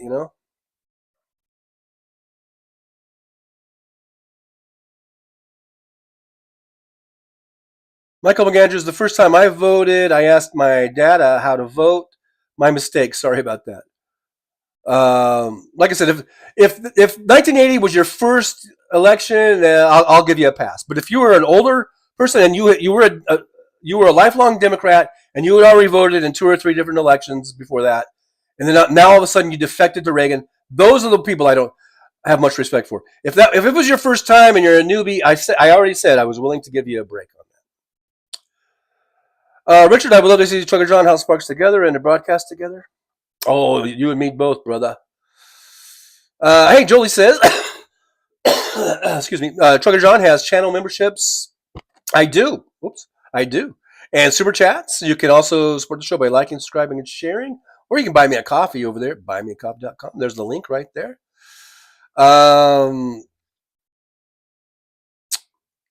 Sugarman, TJ, did you see what I said about tonight's debate? Kamala has to ask Crunt, 1, does he have regrets about what happened on January 6th and his part in exciting the violence? I thought I commented on that.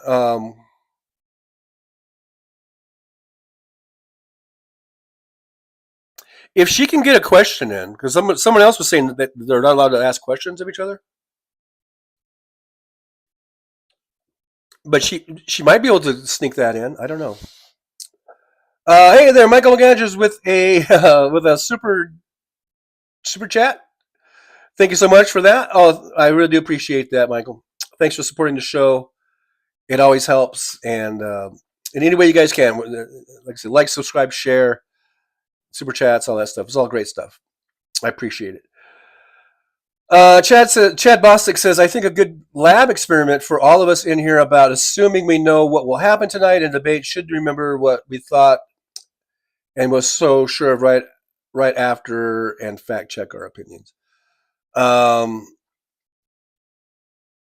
I don't think we're really assuming what's going to happen tonight. I think a lot of us are still kind of on pins and needles, and we're kind of anxious.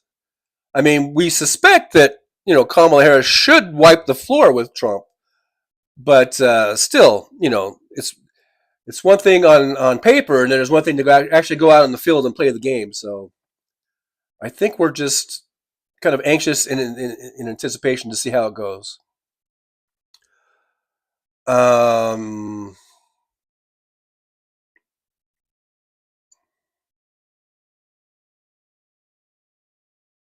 Delta Dawn says Fox News said on air last night they have more Democrat viewers than any other network. I shit you not.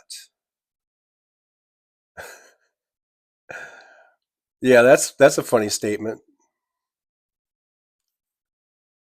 Nick Rich says, my first opportunity to vote was in 1974. As a Canadian, it didn't matter in the States except for free trade. And I always say fair trade, not free trade. But anyhow, Paul Shagamanian, question and do your homework to get the truth.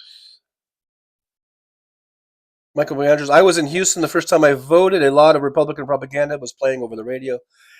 Man, that's a thing too. I mean, I've been seeing the attack ads by Trump on Kamala Harris here in Las Vegas, and I'm just thinking, God, I hope people don't fucking just take that as being the gospel truth, because it's so packed full of lies and deceit. But I guess those attack ads work. Oh, Chad Bostic says double coffee. Well, thank you so much, Chad. I appreciate that. Thanks for supporting the show. Every little bit helps. Keep us going. Keep us growing. We started off with like one, I suppose. At one point, we had one subscriber. It was probably me. I don't know. Can you subscribe to your own channel? Maybe you can't. I wonder who the very first subscriber was. I don't even know. If you think you're the first subscriber, let me know. But I've been on this channel. I've been on YouTube for 15 years or something. So whoever my first subscriber was is probably not in the chat. I doubt very much. I don't even know. That's an interesting question now that I think about it. Who was my first subscriber? I don't know. I have no idea. But anyhow, just as a short time ago, of like a year ago or so, or maybe a little more than a year, I don't know. I think we only had like 300 subscribers like a year ago or a year and a half ago. I think we were in the 300s. And now look at us. We're ripping and roaring here at 3,340. So I just want to say thank you to all your guys' support. Like I say, the liking, the subscribing, the sharing, getting us out into the algorithms, the super chats, the memberships, all that stuff, it helps. And look how much we've grown to where now I have the ability to get the internet's tiniest microphone on this homemade kind of boom rig I made. And also top of the line graphics, as you can see here, right here. That is some state of the art shit. But anyhow, thank you guys so much. I appreciate the support. And someday we might have a really slick show. I might be able to actually stream a debate or something at some future point. Mr. Bob Newell, I started as a troll. Chad Bostwick, I found you through Liberal Dan. Liberal Dan, the best political talk show on the internet, by the way. I'm just saying. So I encourage everyone to go over to Liberal Dan's Mondays and Wednesdays at 6 p.m. my time, so I guess 8 p.m. Central. Right here on the YouTubes. Chad Boswick, he pretty all right and has always been respectful of my viewpoints. Michael McAndrews, I used to listen to Mike Malloy and Tom Hartman and Bart Kopp and Guy James and Molly Ivins. I don't know who those last three are. I do know who Mike Malloy and Tom Hartman are. I still listen to Tom Hartman from time to time, but they kind of overlap with Hal Sparks, so Hal Sparks always comes first. And Malloy, even though I do subscribe to him here on YouTube, and I know he still does shows and stuff, but I don't really seem to have time to watch Mike anymore, and I feel bad about that because I think he's a good, talk show, good liberal, progressive, all that kind of shit. But it's been a while since I've listened to Mike. Actually, years probably.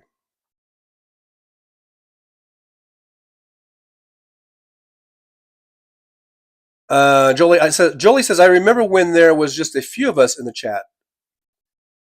Rest in peace, KO. Oh, yeah. I know. Rest in peace, KO. That's for sure. Josh said, I found both John and Dan through other channels. Chad Boswick, yeah, 8 p.m. Central for Liberal Dan's. 8 p.m. Central, Mondays and Wednesdays. Michael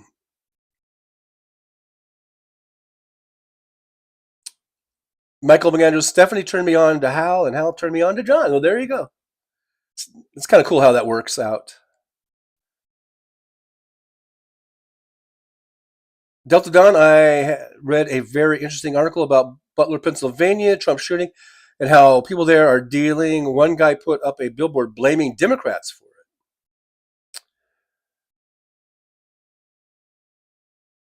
And I wonder how many people are going to believe that bullshit because of that billboard, which should not be allowed. It's a blatant lie. Jolie says Liberal Dan will be streaming the debate tonight, so I think it's a good place for us to hang out. So there's the link to Liberal Dan. If you don't already have it shared or saved, there it is. You can click on that and subscribe to Liberal Dan, and we'll meet you there tonight. I believe it. What is it starting at 5 or 6 Pacific time zone? Somewhere around there. And we can all meet up at the Liberal Dan's chat room tonight. I think that would be fun. Tim Farrell says this stream has a great chat room. It does. I think probably the best chat room in all of chat room-dom. Chad Bostic says, Hal is not really my cup of tea. I don't feel the same genuineness as I do from John, Dan, or even Dude. Well, thank you, Chad, for that. I think Hal's pretty genuine. I think I've met Hal, and I think he is a genuine dude. Not to confuse it with Dude, but Hal's a good guy. He's a really good guy. Good man, John from Las Vegas says, happy debate day. Happy debate day back at you. John, I've met John from Las Vegas, too, at a Nerd Halen concert, which, of course, features none other than the Hal Sparks. And that's where I met Hal. And I met Hal and I met John from Las Vegas on the same day at the same place. So there. John from Las Vegas, great guy. Glad to see you in the chat. John, thanks for being here. Let's see. Josh says Hartman had a good 10-minute clip just listing Trump's crimes and shady dealings and diplomatic blunders. Yeah, Tom does good work. There's no doubt about that. He does good work.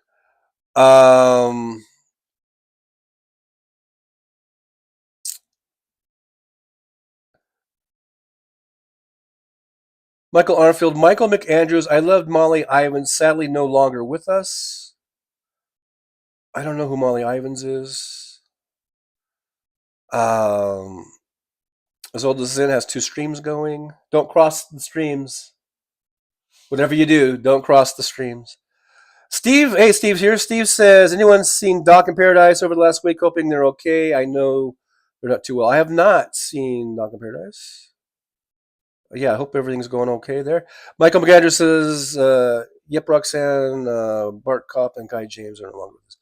Yeah, those are folks I'm not familiar with those folks. So,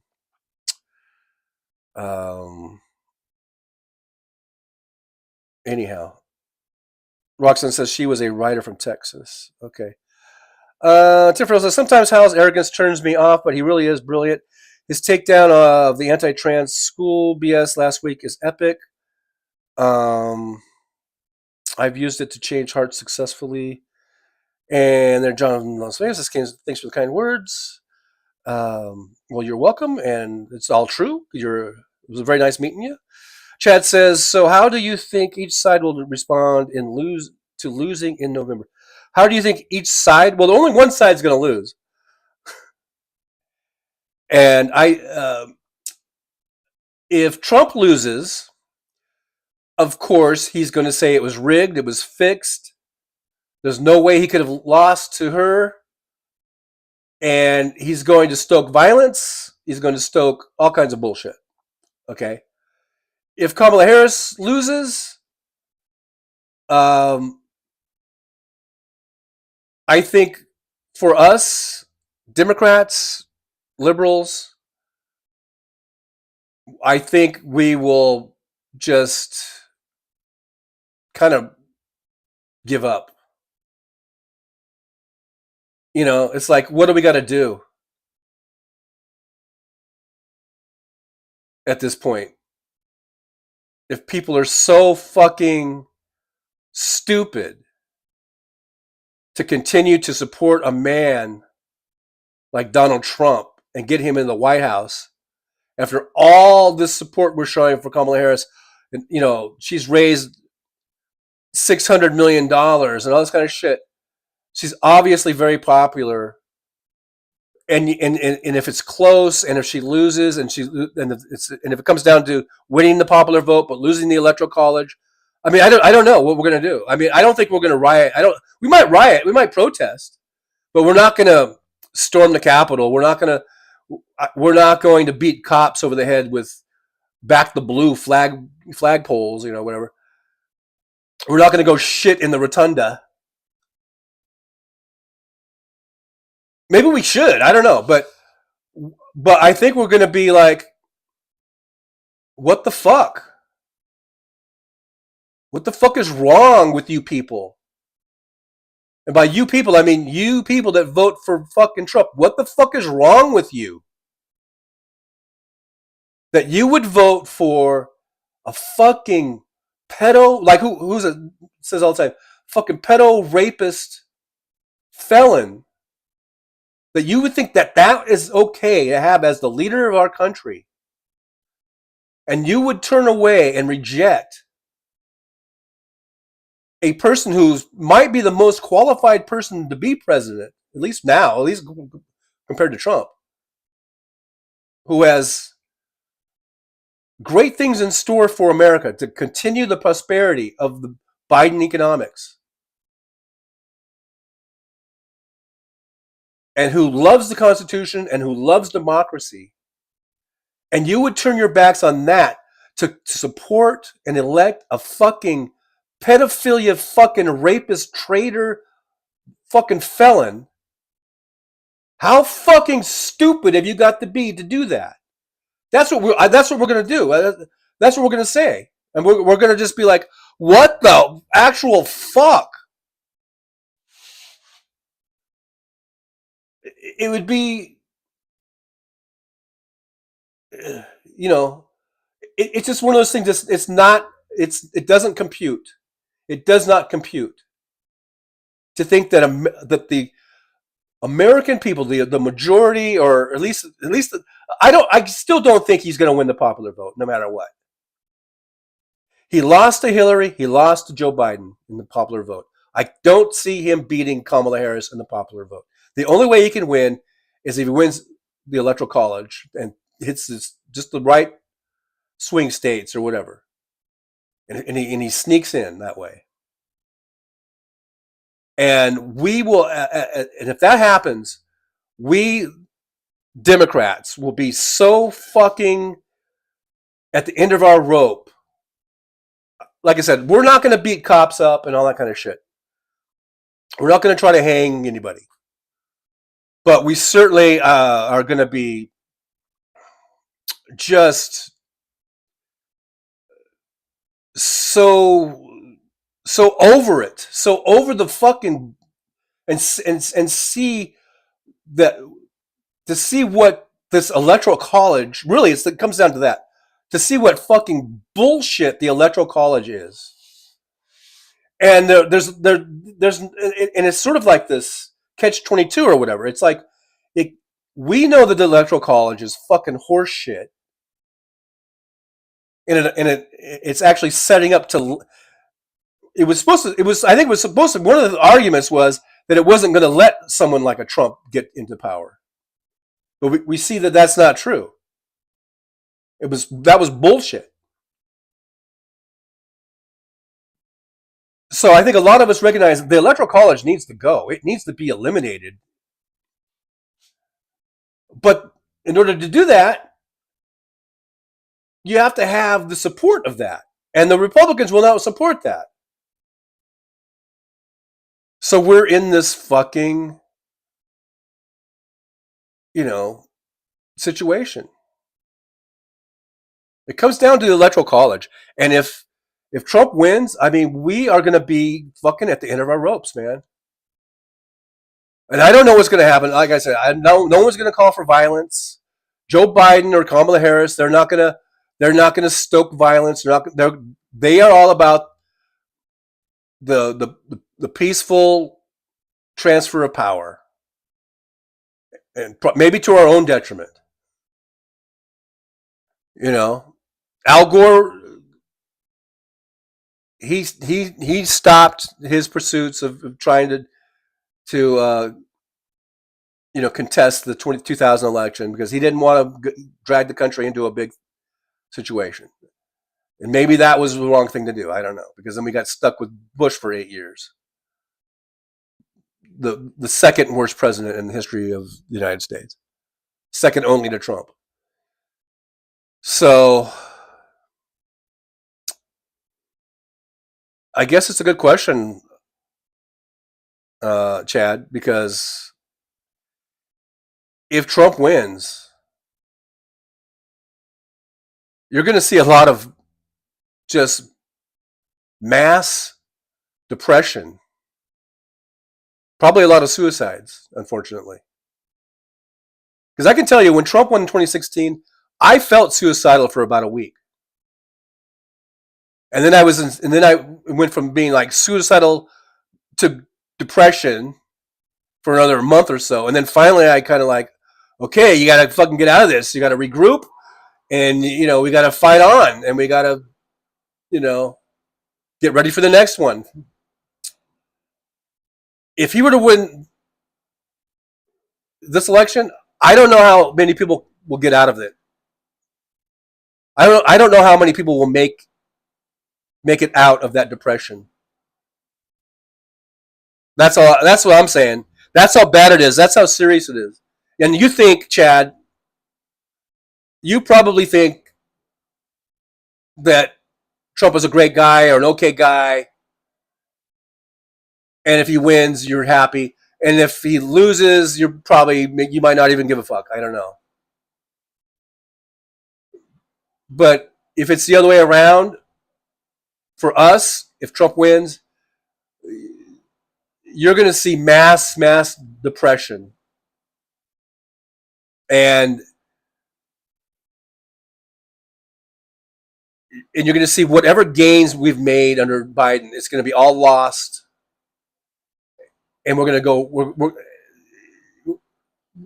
to be going backwards. And that's why everyone picks up on the phrase, we're not going back. We're not going back. We're not going back. And if Trump were to win, it would be going back and even worse. So I don't even want to think about Trump winning because now I'm feeling depressed. Just thinking about it. Because he's an awful person.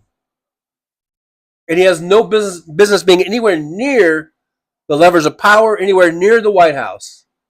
He has no business. The only business he has being in is a fucking prison cell. And that's why it's so frustrating to think that people like Chad and others are willing to support this motherfucking felon. Like, you think it's okay to have a fucking convicted felon as a president of the United States? I do not get that. Not one bit do I understand that.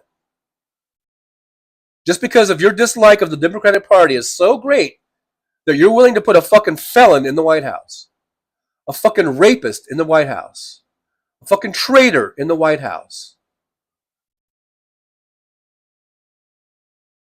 a fucking instigator of insurrection in the White House. Just because of your dislike of our party, you're willing to overlook all those things and have Trump as your president. And it's not like Trump did such great things as president. He didn't. He did shitty things. He was a shitty president, and you can't even admit that. You can't even admit that Donald Trump was a shitty president. And you will listen to his lies and believe his lies that everything was great, in the likes of which we have never seen. The Trump presidency was the greatest presidency in the history of America. That's what he says, and that's what you believe. Hook, line, and sinker. You're like a gullible little fish that sees a wiggling worm on the line, and you swallow it whole every fucking single time. And that's what we don't get. How do you fall for this shit over and over again? How do you fall for his lies over and over again? And how do you not see what a horrible president he was? How do you not see that? How do you not see that he was tanking the economy even before COVID? It was already starting to go down. And then he mishandled COVID. Intentionally mishandled it. Because he didn't want... He thought that by trying to do something about it, that it would make it come out in the news or whatever. And he was trying to just sweep everything under the rug. And so instead, it blew up. He may have been able to contain it if he had addressed it properly, if he had done proper quarantines in the first place. But instead, he tried to just ignore it, and it'll go away. It'll be done by spring when it gets hot. That's what he said. He was a horrible president because he's a horrible man. And you and others like you are willing to look the other way for some fucking reason. And that's what we don't get. We don't understand it. It's not like you've got somebody who's at least decent. Right? Maybe we just disagree on policy positions, but he's still maybe a decent human being. He's not.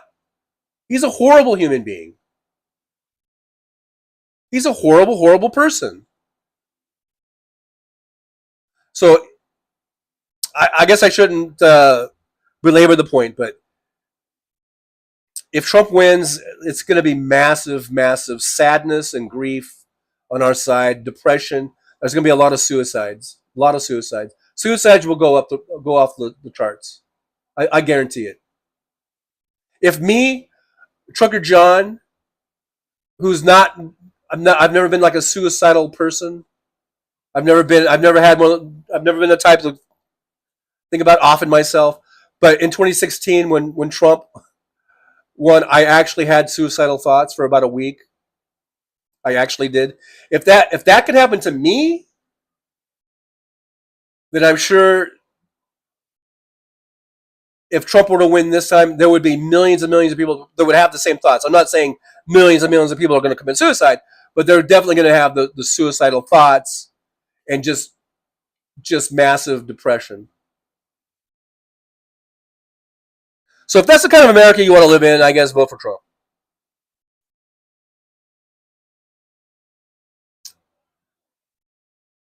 Trump is a horrible, horrible person.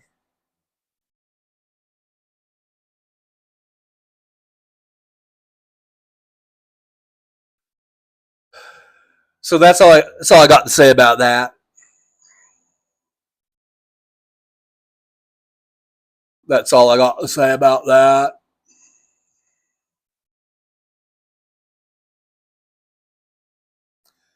And we can talk about we need 2 more states, we need this, we need that. We'll never do any of that if we don't get the numbers, if we don't get the majorities. It's all about majorities in the House, in the Senate. It's about having the White House.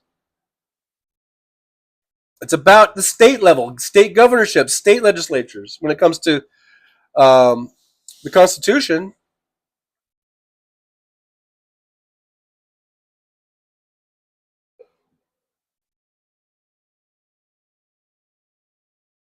abolishing the Electoral College will not happen if we don't have support for it. And I have not seen any indication that the Republicans would ever support that because they know that's the only way they get the White House.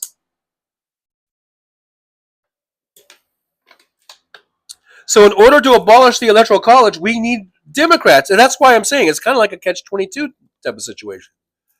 Or,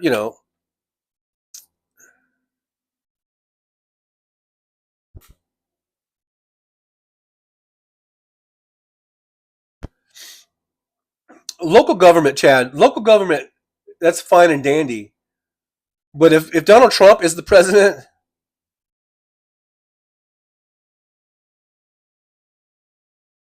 you won't even be thinking about your local government because you're going to be like, oh, fuck. What did I do? I just helped elect a fucking tyrant.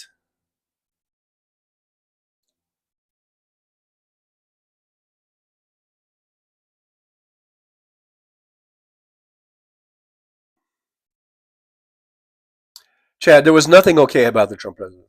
It was a disaster. It was a total disaster. Just like everything that Trump ends up doing. He's the opposite of the Midas touch, which I guess is why Midas touch named himself that. Pamela says 1 million died of Trump because of Trump or Trump. Yeah, 1 million. Yeah, because of his mishandling of COVID.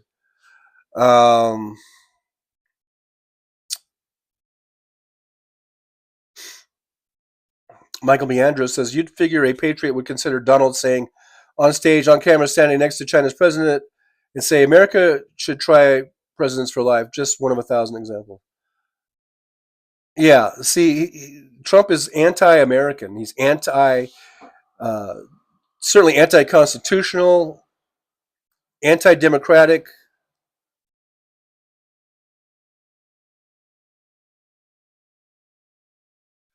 Diane Capobianco is here. Thanks for being here, Diane. Good to see you. Diane is looking forward to the debate tonight. And you might want to join us over at Liberal Dan tonight at the Liberal Dan Show. He'll be streaming, and we can all hang out in the chat as we watch the debate. And we can go, ooh, yeah! You go, Kamala! You go, girl!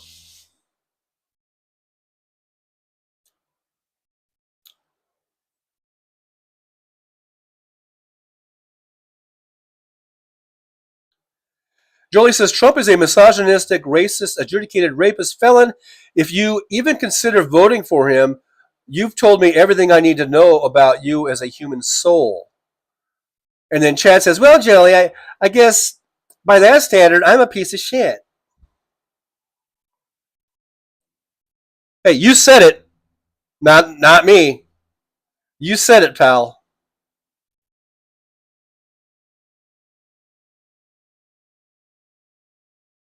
Delta Dawn says, on top of all that, think of what will happen with Ukraine and the rest of the world. Trump is despised and bad for the world over. No one respects Donald Trump. He thinks he is, or whatever. He lives in some sort of delusional bubble or whatever. But the rest of the world, they hate Donald Trump. And they look at him as I think they were looking at him as a joke and a clown. But they know that if he gets back in power, it's not just that he's a joke. He's a danger. Because he's such a clown. He's a danger. He's such a fucking useful idiot of Putin that he's fucking dangerous. Donald Trump is dangerous to us and to the rest of the world. No doubt about it. Jolie says, you said it. I mean, that's funny. I hadn't read your post yet, Jolie, and I said basically the same thing you said. Jolie, I mean, we're like same wavelength.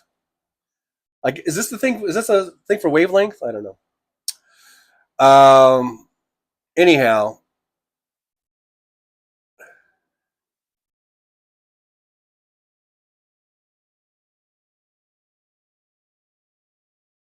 And then there's Chad getting all butthurt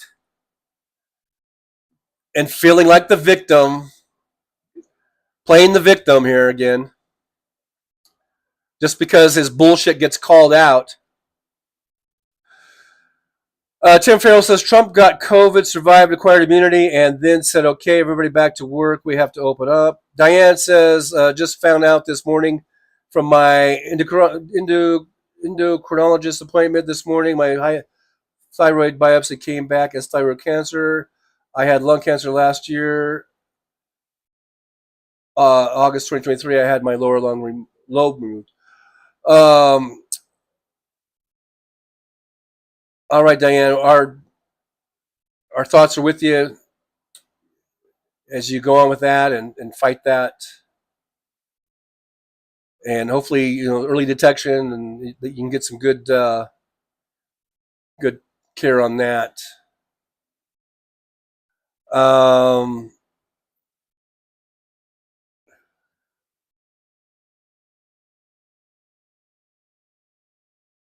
Paul Sharky says, just imagine a president of America being friendly with a communist dictator who had just invaded a sovereign country and saying, let them have what they want. Chad says, I'm not butthurt at all, nor am I a victim. Well, then stop trying to play one.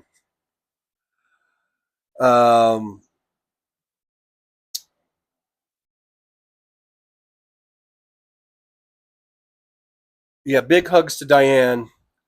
Big collective group hug to Diane, and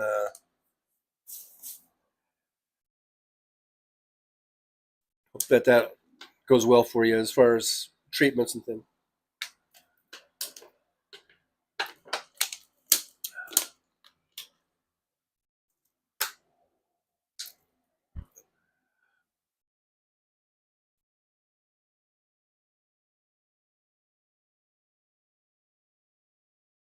Hey, it's kind of a lull in the show here. What's going on? What's going on with Trucker John? He seems to be kind of. I don't know. He's lagging. What's going on here, Trucker John? You all right? Do you need me to step in? Need me to fill in? You look a little low. I don't know. Maybe you know what I think. The thought of Donald Trump winning is really, I think, I can see it. Trucker John got a little depressed there or something. So I better step in. For a bit. Let him kind of regroup. That's what I'm here for. Let Trucker John regroup a little bit. I mean, who says old tough cookie is always going to be tough? I could be a little, a little soft on the inside, I guess. So we're going to let Trucker John regroup a little bit, and I'm going to hang out with you. And just let everybody know that, hey, we all got to vote. Hey, what is it that Trucker John always says? Vote blue for all that's dear to you. I believe he has trademarked that, by the way. Vote blue for all that's dear to you. That's a great saying. So let's just all make sure we're registered to vote. Vote.org. You can go to vote.org. Make sure you check out your registration and make sure you're registered. It's getting down to the nitty gritty, folks.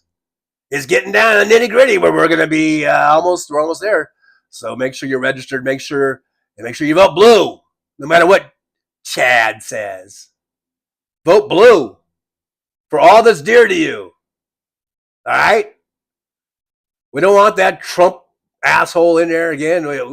I think we've learned our lesson, haven't we? The first time. We're not going to fall for the old banana in the tailpipe trick again. No more Trump.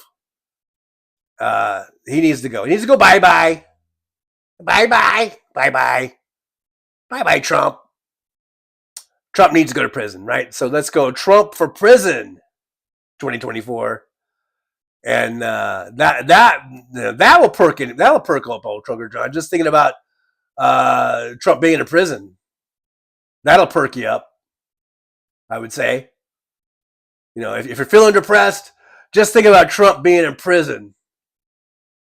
And probably, you know, getting the pipe laid on him, if you know what I mean. I don't know. I don't know if anybody wants to touch that stinky old ass, but you know what I mean. But if you want to lift yourself up out of the doldrums, just think about Trump being in prison for the rest of his stinking rotten life. And that perks me up. I don't know about you guys, but yeah, it's that really gets my day going, just thinking about that. So there's that. Yeah, there's that. Hey guys, hey, Paul the Purple Beard guy here. I just want to come in for a quick hello. And hey man, I hope everyone's feeling okay. Let's not be depressed. Let's not get down on ourselves. Let's just make sure we vote. Make sure we're registered, we vote, and encourage everyone. Get out there, knock on some doors, get involved with some groups, door knocking and all that. Canvassing. I believe they call that canvassing. You know, or phone banking, whatever you got to do. We've got to do whatever we can do to combat the big mainstream media and the right wing propaganda, Fox News, all that. We got, you know, they're formidable, no doubt about it. They're a formidable adversary, that's for sure. But we can do it. I believe we can do it. We can get out there and get those numbers, the likes of which have never been seen.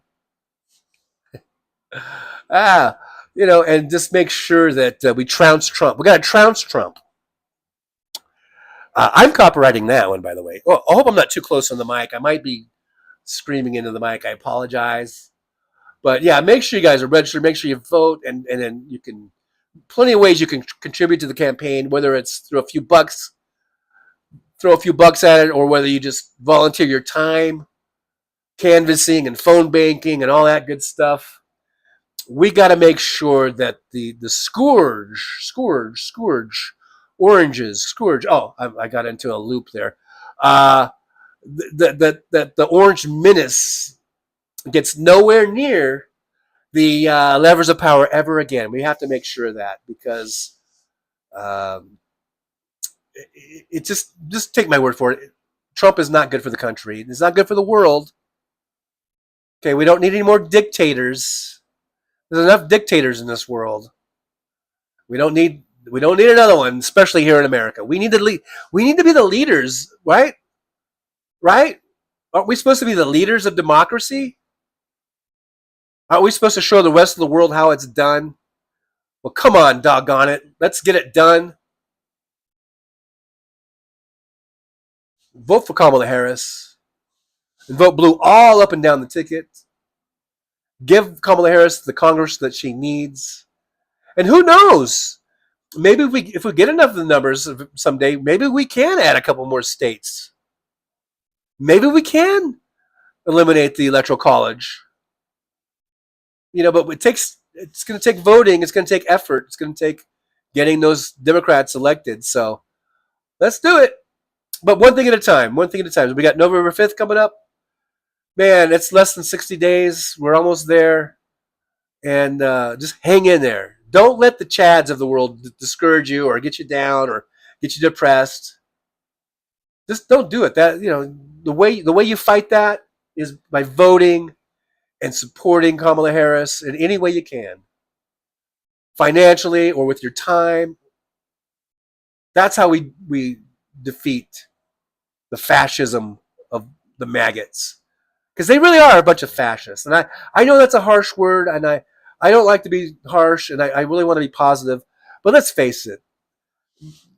The maggots really are just fascists. They're fascist lovers, and they embrace dictatorship. They embrace authoritarianism. You know why? Because I think they have a bunch of daddy issues or something. And they need to be led by an authoritarian. That's a whole other thing for another discussion for another day, I suppose. But hey, we are freedom loving and we want democracy to reign. So let's just do it. Let's do it on November 5th. and let's make Jimmy Carter his holding out this long. Let's make it worth it for Jimmy. Let's do it for Jimmy, and for the rest of us too, for all of America. Let's vote for Kamala Harris, because anything else would be, if Trump, were to get in there will be no more America. Basically, it'd probably just change the name to like Trump Land or something. Can you imagine that? How awful that would be. Where are you from? Trump Land.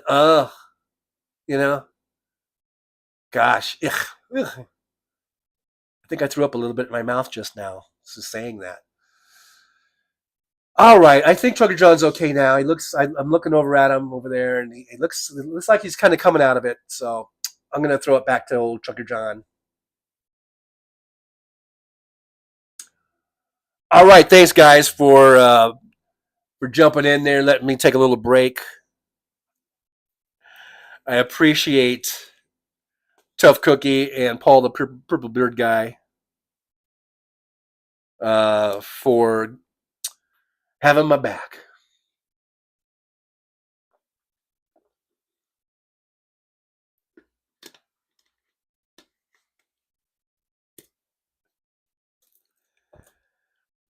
That's right, Jolie. Rovember. Don't ever forget. Not saying you do, but Rovember is going to be a huge part of this. But like I say, it's always that electoral college that's always the scary thing. Hey, Rob Glenn is here. Rob Glenn says, instead of eliminating the, I think Dems should support other Dems to move to low pop red states. Cheapest way equals 2 to 4 senators. I've always said that too. I've always thought of that. If we could start some sort of an organization or something. Just think if you moved a few thousand Democrats to Wyoming or Montana. I mean, those states are so low populated that it just might work. I don't know.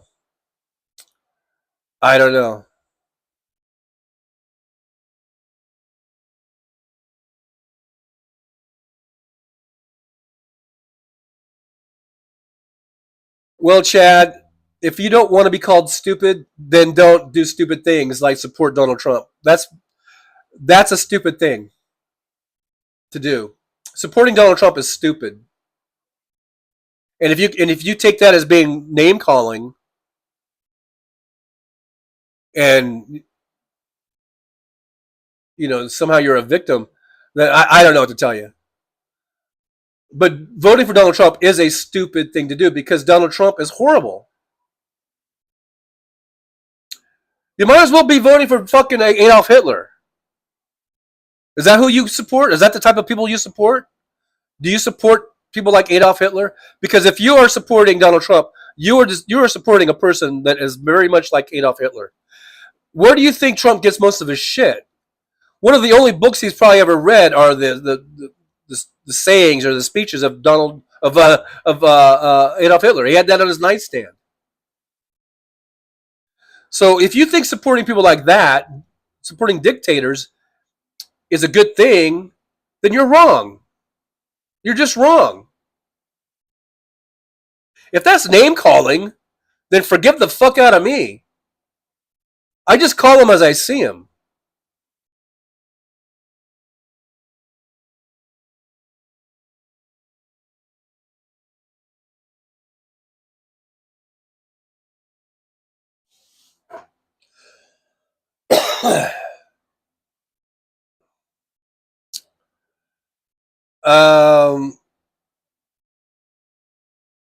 I'm just skipping down because I was not watching the chat while I was doing all that other stuff. And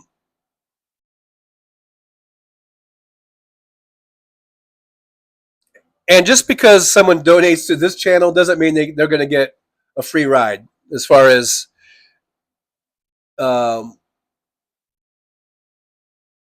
if you say something, you're good, and it needs to be called out, it's going to get called out,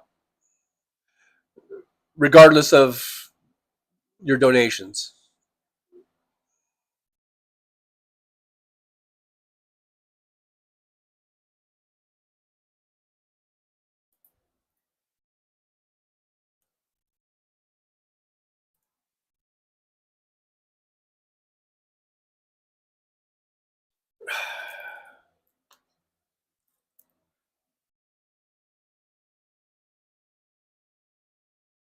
And I can kind of, like I said, I guess people who are uninformed and who don't pay attention, if they support Trump, I can kind of understand that because they're just ignorant. But Chad doesn't seem to be ignorant. Chad says that he, keeps up on things, keeps up on politics. And to support Trump, to be a Trump supporter, that's kind of head scratching.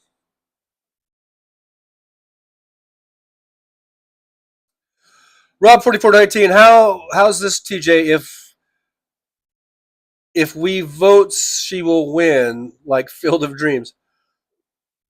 Zola says, stupid is, stupid does. James Williams says, that is the first genuine thing I've seen you post.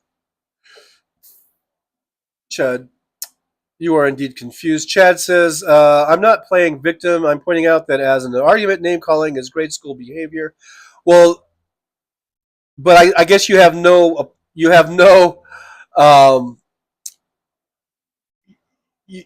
problem, I guess, when Trump does it, I guess.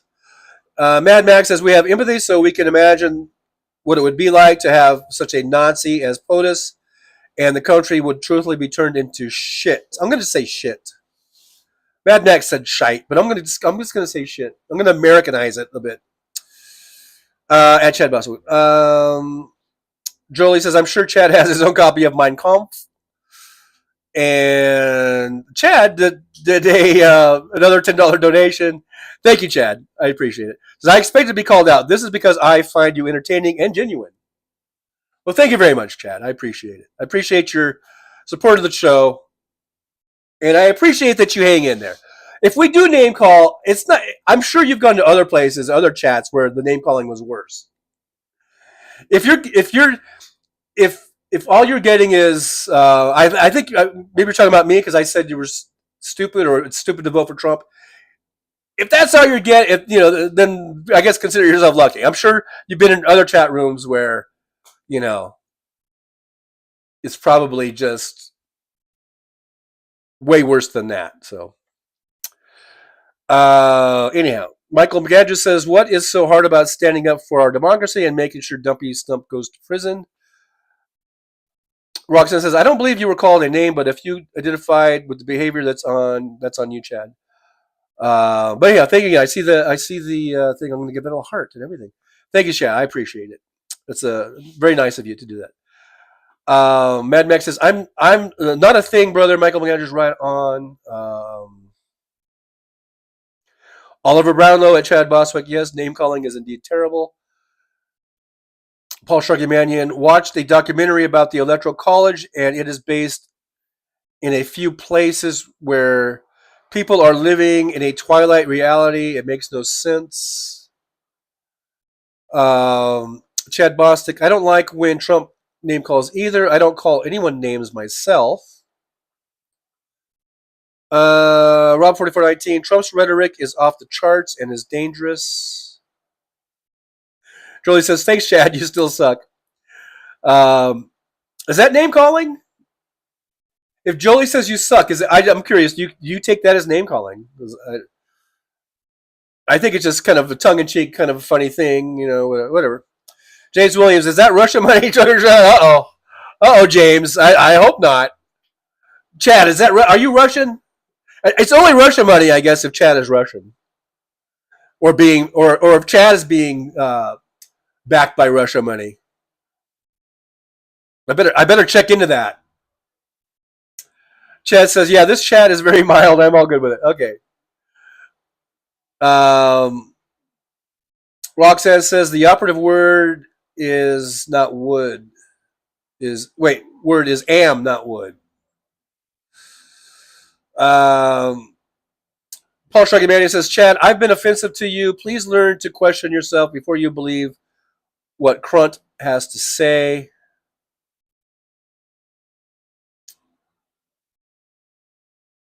Mad Max says, I think Chad is smart enough to know what a shit the rapist will be as POTUS. He is a contravariant and likes to debate for the losing side.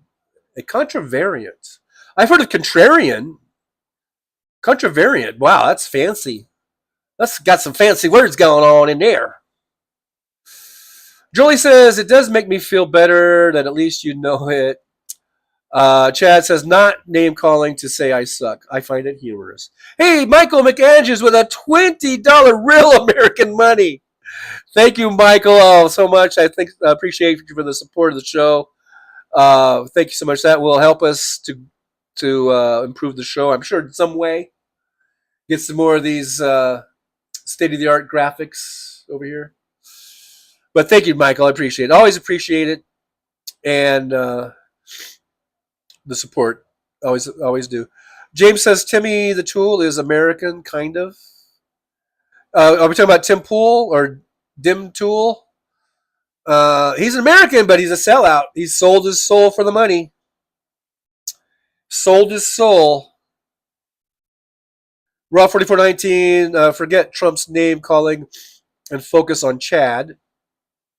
Chad. Oh, Chad. Chad. Steve Sears says Trump will become more and more unhinged the closer we get to the election. Chad, you guys. I feel like you guys are fighting for me. And oh my.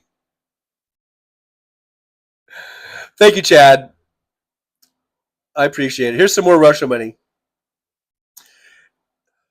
If I really thought it was Russia money, I would do whatever I could to turn that back. So, oh my gosh, Michael, you guys are crazy. Some more real American money. Thank you, Michael. Thank you, Chad. You guys are awesome. Thanks for supporting the show. It's always appreciated, for sure. Mad Mac. The spell check. Blame it on the spell check. That's what I always do. Thank you again, Michael and Chad. You guys are awesome. I feel like I said, I feel like you're just fighting over me. And I'll let the boys fight. And, to the victor go the spoils. Oliver Brownlow says, Chad Boswick, don't you think Trump's name-calling is disqualifying in itself? What kind of adult gives people stupid nicknames like a fourth grader? You would think so, right, Oliver? You would think that would be disqualifying. Especially when in 2016 he was going up against Hillary Clinton, who was very, very established, very much like a professional politician. And a lot of people say, well, that's why they didn't vote for her, is they like Trump being this outsider and non-politician or whatever. But Hillary Clinton, probably the most qualified person ever to be president. But that wasn't good enough. Then, and they like the stupid name calling. It's bizarre. It's bizarre. James Williams says even a Russian troll would never think to use a name like that. You must be genuine. Roxanne, this is great for you, Trugger. Yeah. Like I said, keep on fighting. Keep on, one-upping one another. I don't care. Rob Glenn, love the high-tech graphics. Yes. That is some high-tech shit right there, Rob. Yep. Right there. High-tech. With all this money coming in, I can get new Sharpies. Yeah. I could probably get different colors and everything. So, thank you so much. Michael Ander's got to stand up. Raw 4419. Trump started with Rosie O'Donnell and never stopped. Mad Mac. Always blame the spell check. Absolutely. That's my go-to. Steven Sayre says, just received my application for absentee ballot number 5th. 24. Excited to send in this application.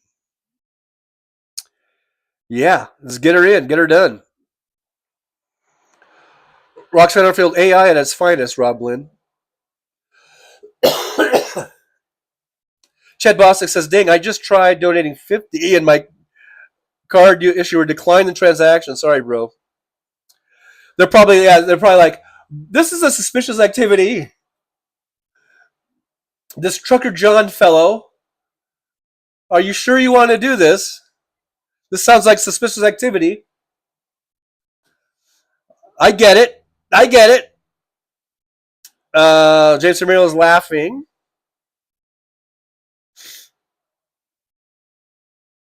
Jolie, laughing ass off. New Sharpies, yes, Jolie.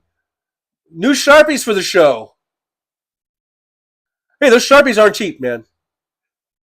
Well, they actually are, I guess. Oliver Brownlow says, ooh, if you get new Sharpies, you'll be able to control the weather. Oof. Well, I think only Trump can do that. Trump is the man. He's the magic man. He's a magic man. I don't know if I possess those powers, but maybe it's just the power of the Sharpie. I don't know. Denise Wilkins says, hello, Trucker John. Sorry, missed you past few days. I always like the show for you. Hello, chat. Denise Wilkins, I am glad you're here. Better late than never, although we've gone well over 2 hours, so you might have missed the show if I hadn't stopped. But now I'm on a roll. I can't stop now. Mike H says, TJ, get the scented markers. Did they have those? Did they have scented markers? Wow. Chad Boswick shouldn't have said Russia money. Jolie's so excited. Yes, we will be having a rainbow of colors, maybe of Sharpies. Of course, I was only joking, but now I feel like I have to go out and buy some Sharpies, because don't they have a tray, like a thing where it has all the different colors? I feel like now I have to do that, and now I have to make another sign that says something. What should I say? Here's what I can say. I could make a sign and put it up over here somewhere, maybe. Over here? Wait, over here? I don't know. Oh yeah, right over here. And might be doing some members only shows. I'm thinking. Here's what I'm thinking. Well, today's Monday, so we're not going to do it today. But maybe next Monday we'll start a. No, today's Tuesday. I'm sorry. Yesterday was Monday, and I didn't do it yesterday. So maybe next Monday we'll start doing like members only Mondays, because I want to do something special for the members, and I really haven't done anything. And so I was thinking maybe a members only show, maybe on Mondays. So maybe I'll make a new sign with my colorful Sharpies, and it will be about a members only Mondays show. So there you go. Let me know what you guys think about that. If you think should I not do it? Is it stupid? Or do you like it? You like the idea? Let me know. I'm open to feedback. I'm open to suggestions on that for a members only Monday show. And the reason I picked Monday is because the alliteration, Monday's only member show. Don't you love that alliteration? I'm all about alliteration, by the way. Monday only member show. It just rolls off the tongue, man. That's what alliteration does. That's why I love alliteration. Because it makes things just roll off the tongue. Monday's only... Wait, now I fucked it up. Members only Monday. Members only Monday. And that acronym could be, I guess, MOM. A members only Monday. The acronym would be MOM, right? Geez, I'm a genius and I didn't even know it. Isn't it remarkable when you're a genius and you don't know it? Okay, now I'm getting stupid. Now I'm the one getting stupid. I'm getting stupider as I sit here. Anyhow, Denise says, Jolie, sorry I'm down in the dumps. My son with kidney disease getting diverse because his wife cheated. Oh, well, sorry to hear about that. That's a lot there, Denise. maybe you can hang out with us, and maybe we can distract you from some of that, kind of depressing stuff. Because I hate to hear that. Chad says, well, today, Michael, you win the Bigger Weeder Award. Congrats. Non-Useful's here. Hey, Non-Useful, good to see you. Thanks for joining us in the chat room. Maybe if I just go on and do 3-hour shows, I'll get more people in here. I don't know. Because we're getting more people as we go, it looks like. Non-Useful says, George Santos is not really going to prison because he believes prison is a gaycation. Only you don't have to pay for a locker or a room. It will be provided free of charge. Right. I think you're onto something there, Non-Useful. I guess Cian is leaving. I missed the chat. If Cian is leaving or heading out, good. Thanks for being here, Cian. If you're still here, I don't know. But hopefully we'll see you on the next one, which should be Thursday, right? There's the schedule right over here. Wait. Right over here? Right over there. So we'll see you on the next one. Mr. Bob Newell, you was genius.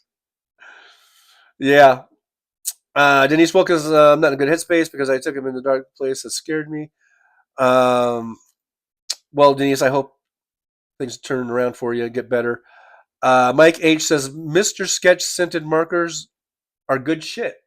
Who knew? Who knew? Mr. Bob Newell, Donald J. Trump, the J stands for genius like you've never seen.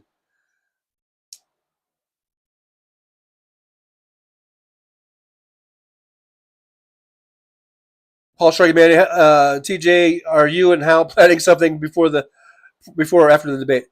I'm not. My plans are I'm going to watch on the Liberal Dan channel, on YouTube here.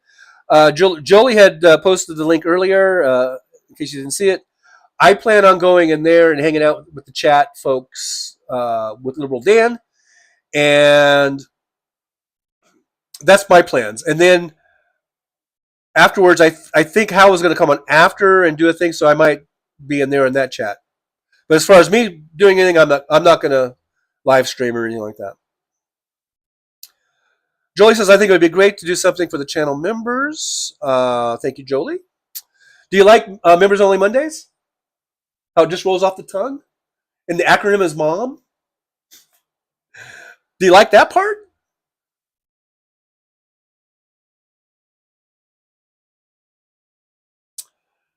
Um, 2:46 p.m. So I'm about 5 minutes behind the chat, it looks like.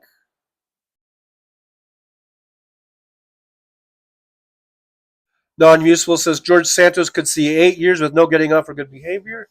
Good, lock his ass up, put him in a cell, and then put Trump in a cell right next to him, and they can just do lie-offs. Oh, hey, Stephanie B2 is here. Thanks for being here, Steph. Good to see you. Stephanie says that Boston Brian is showing it. Yeah, we did talk about Boston Brian. So there's you got choices, you got options. I think I'm going to go over to Liberal Dan, or I do have 2 devices or multiple devices. I could be in both. But yeah, Boston Brian and Liberal Dan are both, I think, going to be streaming during the debate. Jolie said, I love Mom. Members Only Monday. Bob Newell, 2:42 Philly time. I think I am caught up with the chat now because it's 11:42 here. At least I'm in the same minute. Let's see. So, sorry for coughing into the mic. And Jolie has the link for Liberal Dan. There's good. So if you guys want to hang out with Liberal Dan during the debate, and we can hang out in the chat, and we can ooh and ah when something happens. Mr. Bob Newell, J.D. Vance seems like a rich douchebag. He is a weirdo. And no offense to all the weirdos out there, because there's probably lots of. I'm probably a weirdo in a way, but you know what I mean. But JD Vance is like really weird, like in a bad way, like a weird, awkward, creepy kind of way, a kind of way that I know that I in no way would want him a heartbeat away from the presidency. So not only do you have Donald Trump, who should be nowhere within 100-mile radius of Washington, D.C.,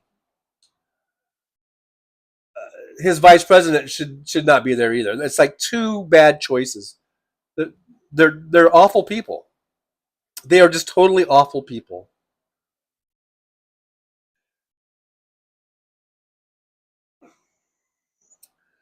So anyhow, I guess the only one excited about Mom Members Only Monday is Jolie. I guess no feedback from anyone else about the Members Only Monday.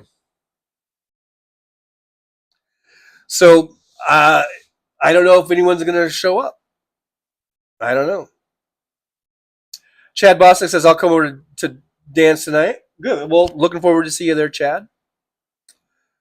I guess it would be interesting to see your perspective or your point of view of the event. Michael McAndrews says Trump should be in prison. He should be. Chad Boxer says I'm for sure a weirdo. Well, there's weirdos and then there's weirdos. You know? Oliver Brownlow, Trump should be in an asylum for the criminally insane. But they always escape somehow. I mean, going by Arkham and Batman, they always figure out a way to escape. I guess because they're so damn smart. These are like super genius villains. And they always figure out a way. Steve Sayers says, Mom, TJ? Yeah, Members Only Monday. See how that just rolls off the tongue? I was talking about Members Only Monday, and I was thinking about starting it next Monday. And I was wondering if people were interested in that, and no one really has said other than Jolie.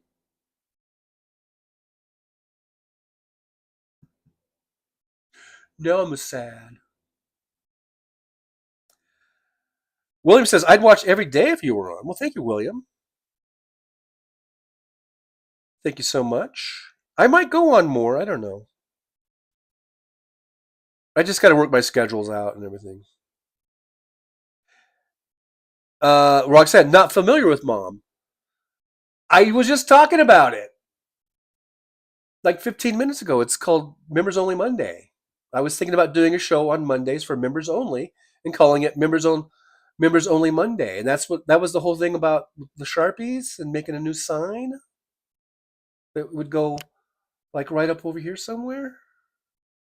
Over here. No, you guys not remember? Steve said, Members Only Monday, normal time. Well, that's the thing. I haven't figured out the time either. Because Mondays, Hal Sparks is usually on from 9 to 11. I guess I could try to do an 11 to 12 window. Because I know a lot of times at 12, everyone likes to go and watch Randy Rhoads. But with Hal, you never know, because sometimes he stops right at 11 and sometimes he goes on. So, but I was thinking that might be a good window. Just do an hour. Members Only Mondays, maybe from 11 to noon. Maybe. It's either that or do a 2 to 3 in the afternoon. The hour before Hal comes on. Those are the two windows I was thinking of. And these are Pacific time zones, so adjust accordingly. Chad Boswick, I'm not fuck my couch weird. No. Most of us aren't, Chad. Yeah. James Williams, JD Vance has a dark history. We didn't hear about Trump's rapes and open racism until after he was elected. How does that work?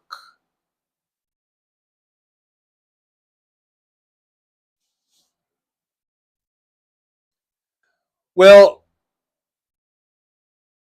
I don't know, but we did hear the Access Hollywood tape. And I remember before the election, there were accusations. And of course, the Trump followers were always saying, well, that's just a smear campaign. They're just coming out to smear Trump for the election. So that was all sort of brushed aside. The Access Hollywood tape was apparently, or remember, that was just locker room talk, right? That was just boys being boys, locker room talk. Sorry for all the coughing all of a sudden.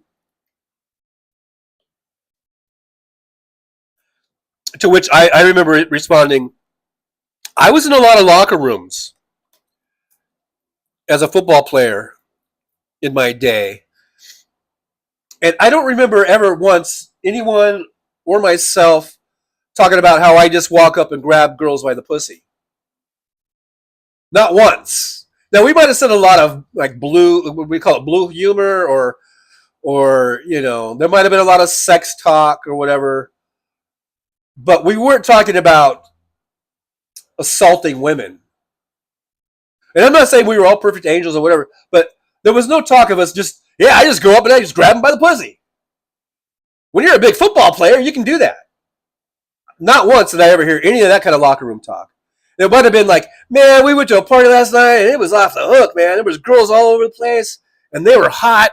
Oh, and I picked up this one girl, we made out or whatever. There might have been that kind of talk. But it wasn't like, yeah, I just go grab, I just go right up to them, I grab them by the pussy, I kiss them, I grab their tits. Not once in all my times of being in a locker room did I ever hear anything like that. But that's how it was excused. That's how the Trumpers excused it. That's how they gave Trump a pass for that Access Hollywood. Because, that's just locker room talk. The boys be boys.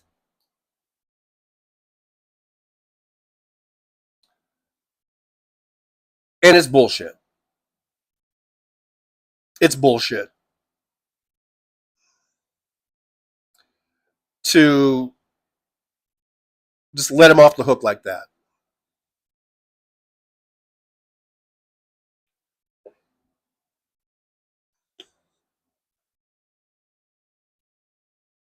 Yeah, non-use. So tomorrow is 9/11. We will never forget.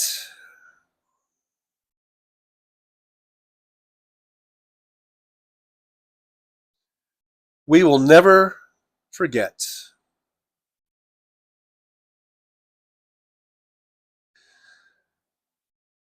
And I will never forget how George W. Bush just dropped the ball on that one. Refused to read presidential daily briefs. Total fuck up. If you want to pin anything on 9/11, you pin it on W. For being a fuck up. Total fuck up. George W. Bush. I wonder if Chad was a George W. Bush supporter. I wouldn't doubt it.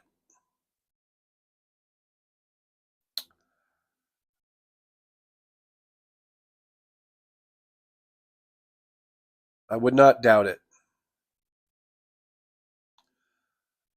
I'm just sort of skipping down a little bit. I think I'm going to have to maybe end the show. I'm really dry and I'm coughing and maybe I've out-talked my throat, if that makes any sense. I don't know.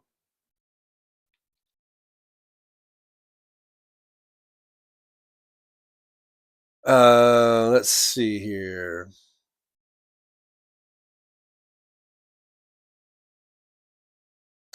Mad Mac, I have been in football locker rooms all over the world and never had anyone behave like that. You would have been known as a creep to your teammates and have that follow you around forever. Yeah.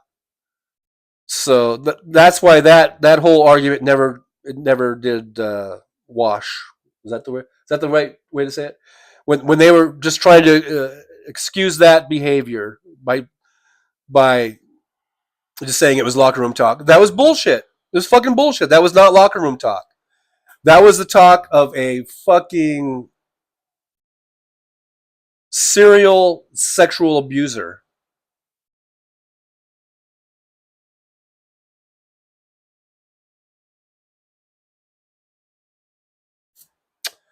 Chad Bostic, yeah, George W. fucked us. Well, hey, see there, Chad?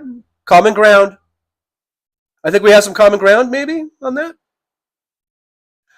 Mr. Bob Newell, please don't leave us. Steven Sayre says, Bush didn't even leave his kindergarten class when AIDS informed him. Yeah, I remember that. I remember that scene, yeah. Perhaps you need a beverage. I do have my second bottle of water. I've given up on the coffee. I think the coffee is dehydrating me, so I'm into my waters. I've downed one bottle, and here's bottle number 2. Cheers. I think I was supposed to say cheers first, but I did it backwards. I did it in backwards order. Chad says, I didn't support George W. voted Obama twice. Yeah, but Obama didn't run against W. So I appreciate that you voted for Obama. Apparently you didn't. Did you vote for Gore? Did you vote for John Kerry? And what was wrong with those guys? Why didn't you vote for? And if you didn't, what was wrong with them? They would have been infinitely better. Well, if Gore had won, then there wouldn't have been John Kerry. But you know what I mean. They were infinitely better than W. Anyhow, Diane Capibianco says Trump is going to be hopped up on his Adderall tonight for the debate. He'll come out angry from the start. Oh, yeah. Like a gacked up Adderall freak. Nostrils flaring. Non-useful. Trump is a pedophile. The only true witness to it was murdered in his cell. Yeah, with Epstein there. Yeah, Paul Sharkey Manning is talking about Trump being guilty of sexual assault and insurrection, falsifying financial records, guilty of being a racist. I could go on. Yeah, there's a huge list. But see, the thing is, the Trump followers, not just there's the maggots, and then there's the Republicans who are going to vote for Trump. They overlook that, or I guess they try to justify it by saying, no, that's all trumped up charges, no pun intended. That's all. They're weaponizing the DOJ. They're weaponizing the justice system, the legal system. But, none of that's true. And I mean, at some point, come on. Like, the list is as long as my freaking arm. Or longer. Look, I got kind of a long arm. The list of the shit that Trump has done and accused of and been found guilty of, is as long as this fucking arm right here. But people are willing to overlook that somehow. Just because of their hate of Democrats? What is so wrong with Democrats? What is so wrong that they're willing to have a dictator, convicted felon, convicted, adjudicated rapist, all that shit we always talk about? They're willing to have that in the White House over a Democrat. And all the Democrats do when they're in power is they lower deficits and debts.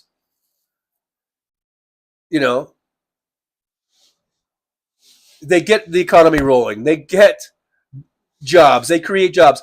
Now, you can say whatever you want about Bill Clinton, but I think the most amazing thing he ever said that I can remember is just a few weeks ago at the DNC, when he said that since 1999, the fall of the Iron Curtain or whatever it was, that Democratic administrations, under Democratic administrations, have created 50 million jobs, and Republican administrations have created a grand total of 1 million jobs. And he said he fact-checked it. I think everyone in the world has been fact-checking it. I haven't seen anyone come out and say that was wrong. That kind of says everything right there in terms of who's better for the economy and creating jobs.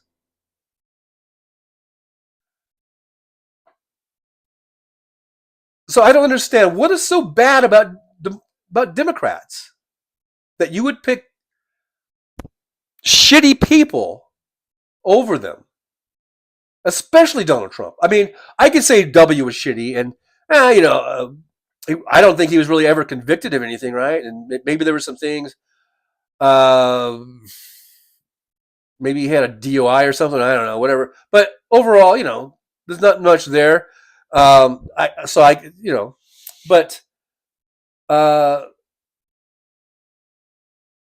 Trump, I mean, especially now in 2016, maybe you could get a pass. I don't know. But there were, like I said, there were all kinds of allegations about his sexual assaults and walking in on teenage beauty contests and because he could see him naked, all that kind of stuff. He says that in his own words. It's not like just overheard. That was on tape. That was on Howard Stern, I think. And of course the Access Hollywood thing, all that kind of stuff. We knew what he was. We knew what he was like. We knew what a dirtbag he was in 2016. But now we really, really know. We had him as president for 4 years. We've been seeing everything going on, with his campaigning now. We've seen the felonies. We've seen the E. Jean Carroll case. We've seen the Georgia case where he was trying to get those votes, so 11,000 votes. We've seen all this shit. We've seen the sellout, the how he's a traitor to this country. There's this on and on and on and on about Donald Trump. What is so bad about Democrats that you would vote for that person over a Democrat? What is so bad about that? All the Democrats do is they bring down deficits, they lower inflation, they lower unemployment, they raise wages for working class people, for middle class people. They lift more people out of poverty. They increase the middle class. What is so goddamn wrong about the Democrats that you would vote for a fucking rapist, traitor, felon, convicted felon 34 times? What the fuck is so bad about Democrats that you would vote for that piece of shit? That's what I don't understand. And I will never understand it. And I will never get your fucking bullshit fucking reasoning behind it. It's bullshit. The Democrats, time and time and time and time again, have been shown to be better for the country, better for the economy, better for the middle class. Over and over and over again, and yet you refuse to see it. All because you're afraid they're going to take away your goddamn poo guns. Well, fuck you and your fucking guns. And so people make up all these things for you to hate. You hate gay people. You hate immigrants. So you're going to vote for Republicans. And if that's what it is, then you're a bunch of pieces of shit. And if that's name calling, and I'm a fourth grader now, well then fucking so be it. Because like I said, I call it like I see it. If you're willing to turn your back on a good party that does good things for this country, all because you hate brown people, you hate black people, you love your gun more than you love your school kids. It's just the price we gotta pay, I guess.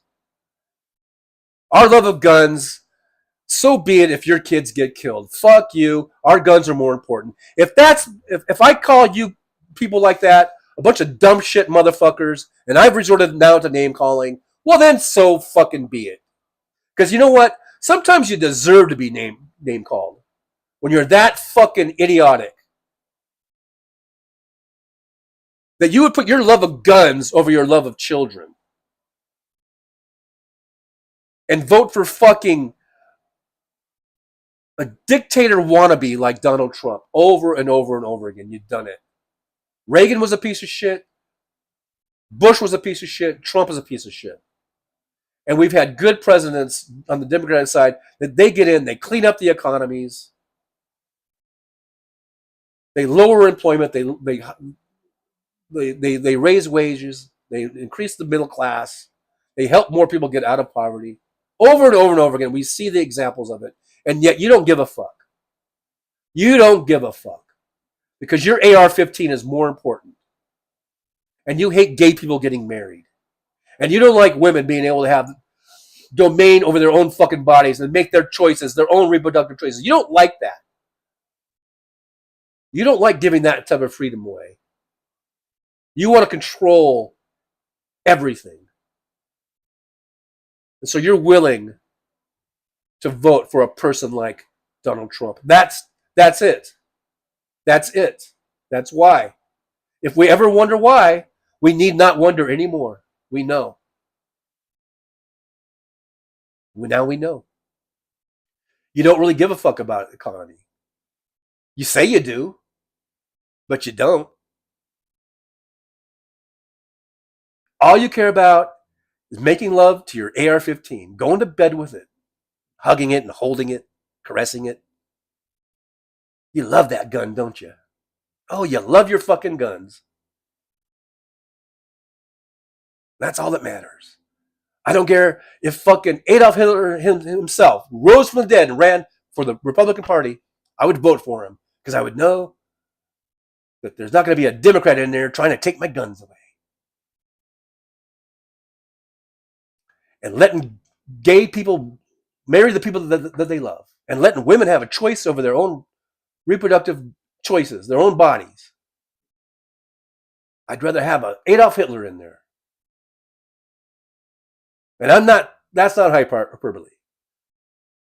Because Donald Trump is a Hitler devotee.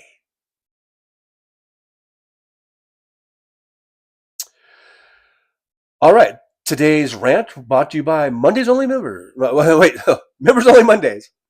Brought to you by Mom. Members Only Mondays. Remember it, folks. All right.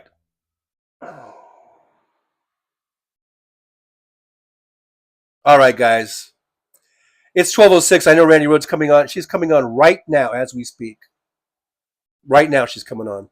So I'm going to go ahead and plus I need to do some stuff. I need to get out and do some things. I would love to just continue talking all day long. Well, if my voice would hold out, I don't know. But thank you so much for being here. You guys are awesome. Thanks for all the support, man. We had some big support today. I felt like I was being fought over for a minute there. Let me just go back here. We've got started off with Nick Rich, who gifted a membership. Thank you, Nick Rich, so much. We had Michael McAndrews in there with a $10 donation for the coffee fee. Chad Boswick saw that with another $10 for a double coffee. And then it says, let's celebrate their 5th super on live stream. I don't know, that's in there. Nick Rich in there with another gift.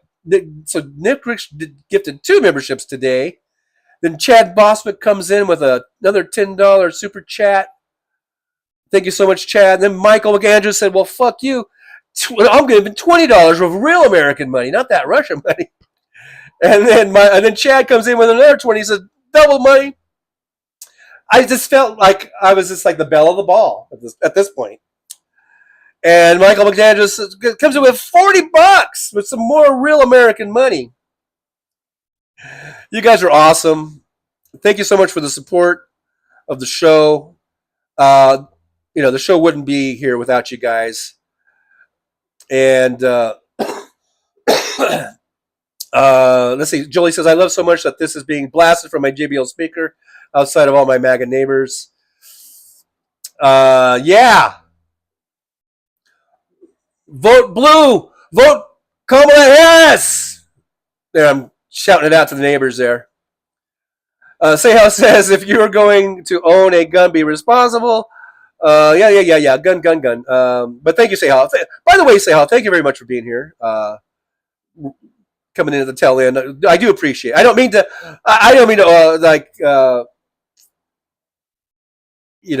give you short shrift there, but I'm just moving on. It says, you sure that don't let one get in their hands and the guns. Yeah, there's lots of stuff we need to do with the guns and all that stuff. But anyhow, I'm just trying to end the show. So the Mad Mac, right on, bro. Roxanne says great show. All right, guys, you guys are awesome. It's great because of you. Greatest chat on the internet. I gotta say it. This is the greatest chat in all of the world. There's no other chat like it. The likes of which have never been seen. This chat is amazing. You guys are amazing. I will see you in my next regularly scheduled show. It's right there above my shoulder. There, I'm looking at it right now. Would be Thursday, 9 a.m. Pacific time. And so I'll see you guys then. I will see you in the chat tonight for the debate. I'm going to be hanging out in Liberal Dan. Maybe I'll do a 2-device, and maybe I'll hang out with Boston Brian too. But I'll see you guys then. Mad Max says Kamala, Kamala, Kamala, Kamala, Kamala, Kamala, Kamala, Kamala, Kamala, Kamala. All you folks in Indiana, vote for Kamala. In Ohio, and Michigan, and Wisconsin, and Arizona, and Nevada, vote for Kamala. If you want to see a great economy with great numbers and great wages and low unemployment and all that good stuff, and you want to get us back to where women have choices over their bodies, all that good stuff, then you vote for Kamala Harris. All right, guys, with that, I bid you adieu. And thank you so much. You guys are awesome. I love you all, and I'll see you on the next one.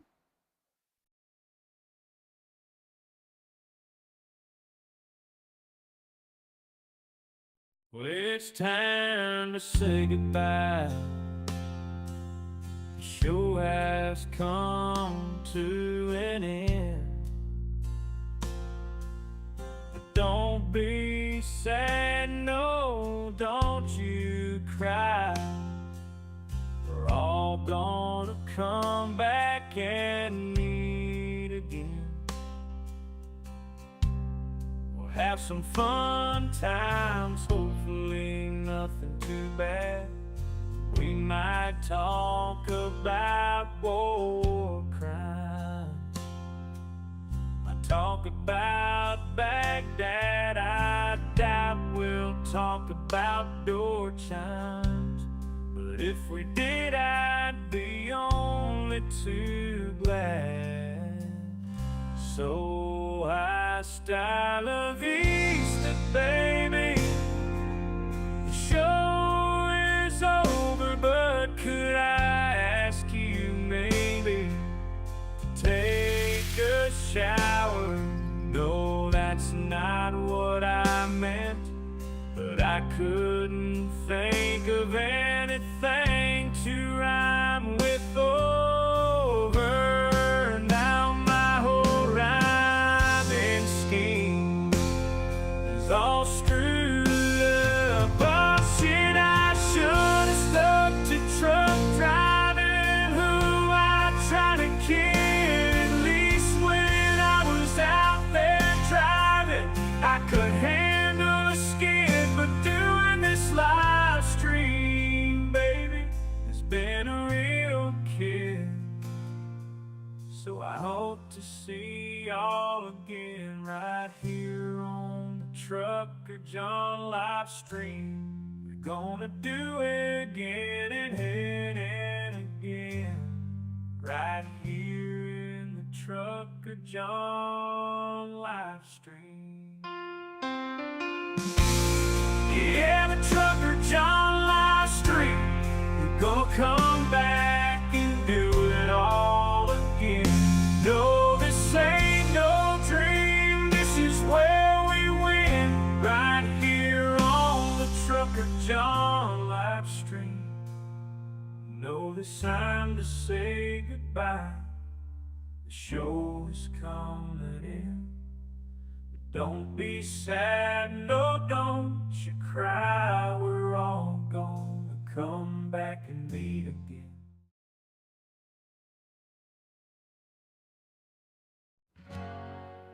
Well, it's time to say goodbye.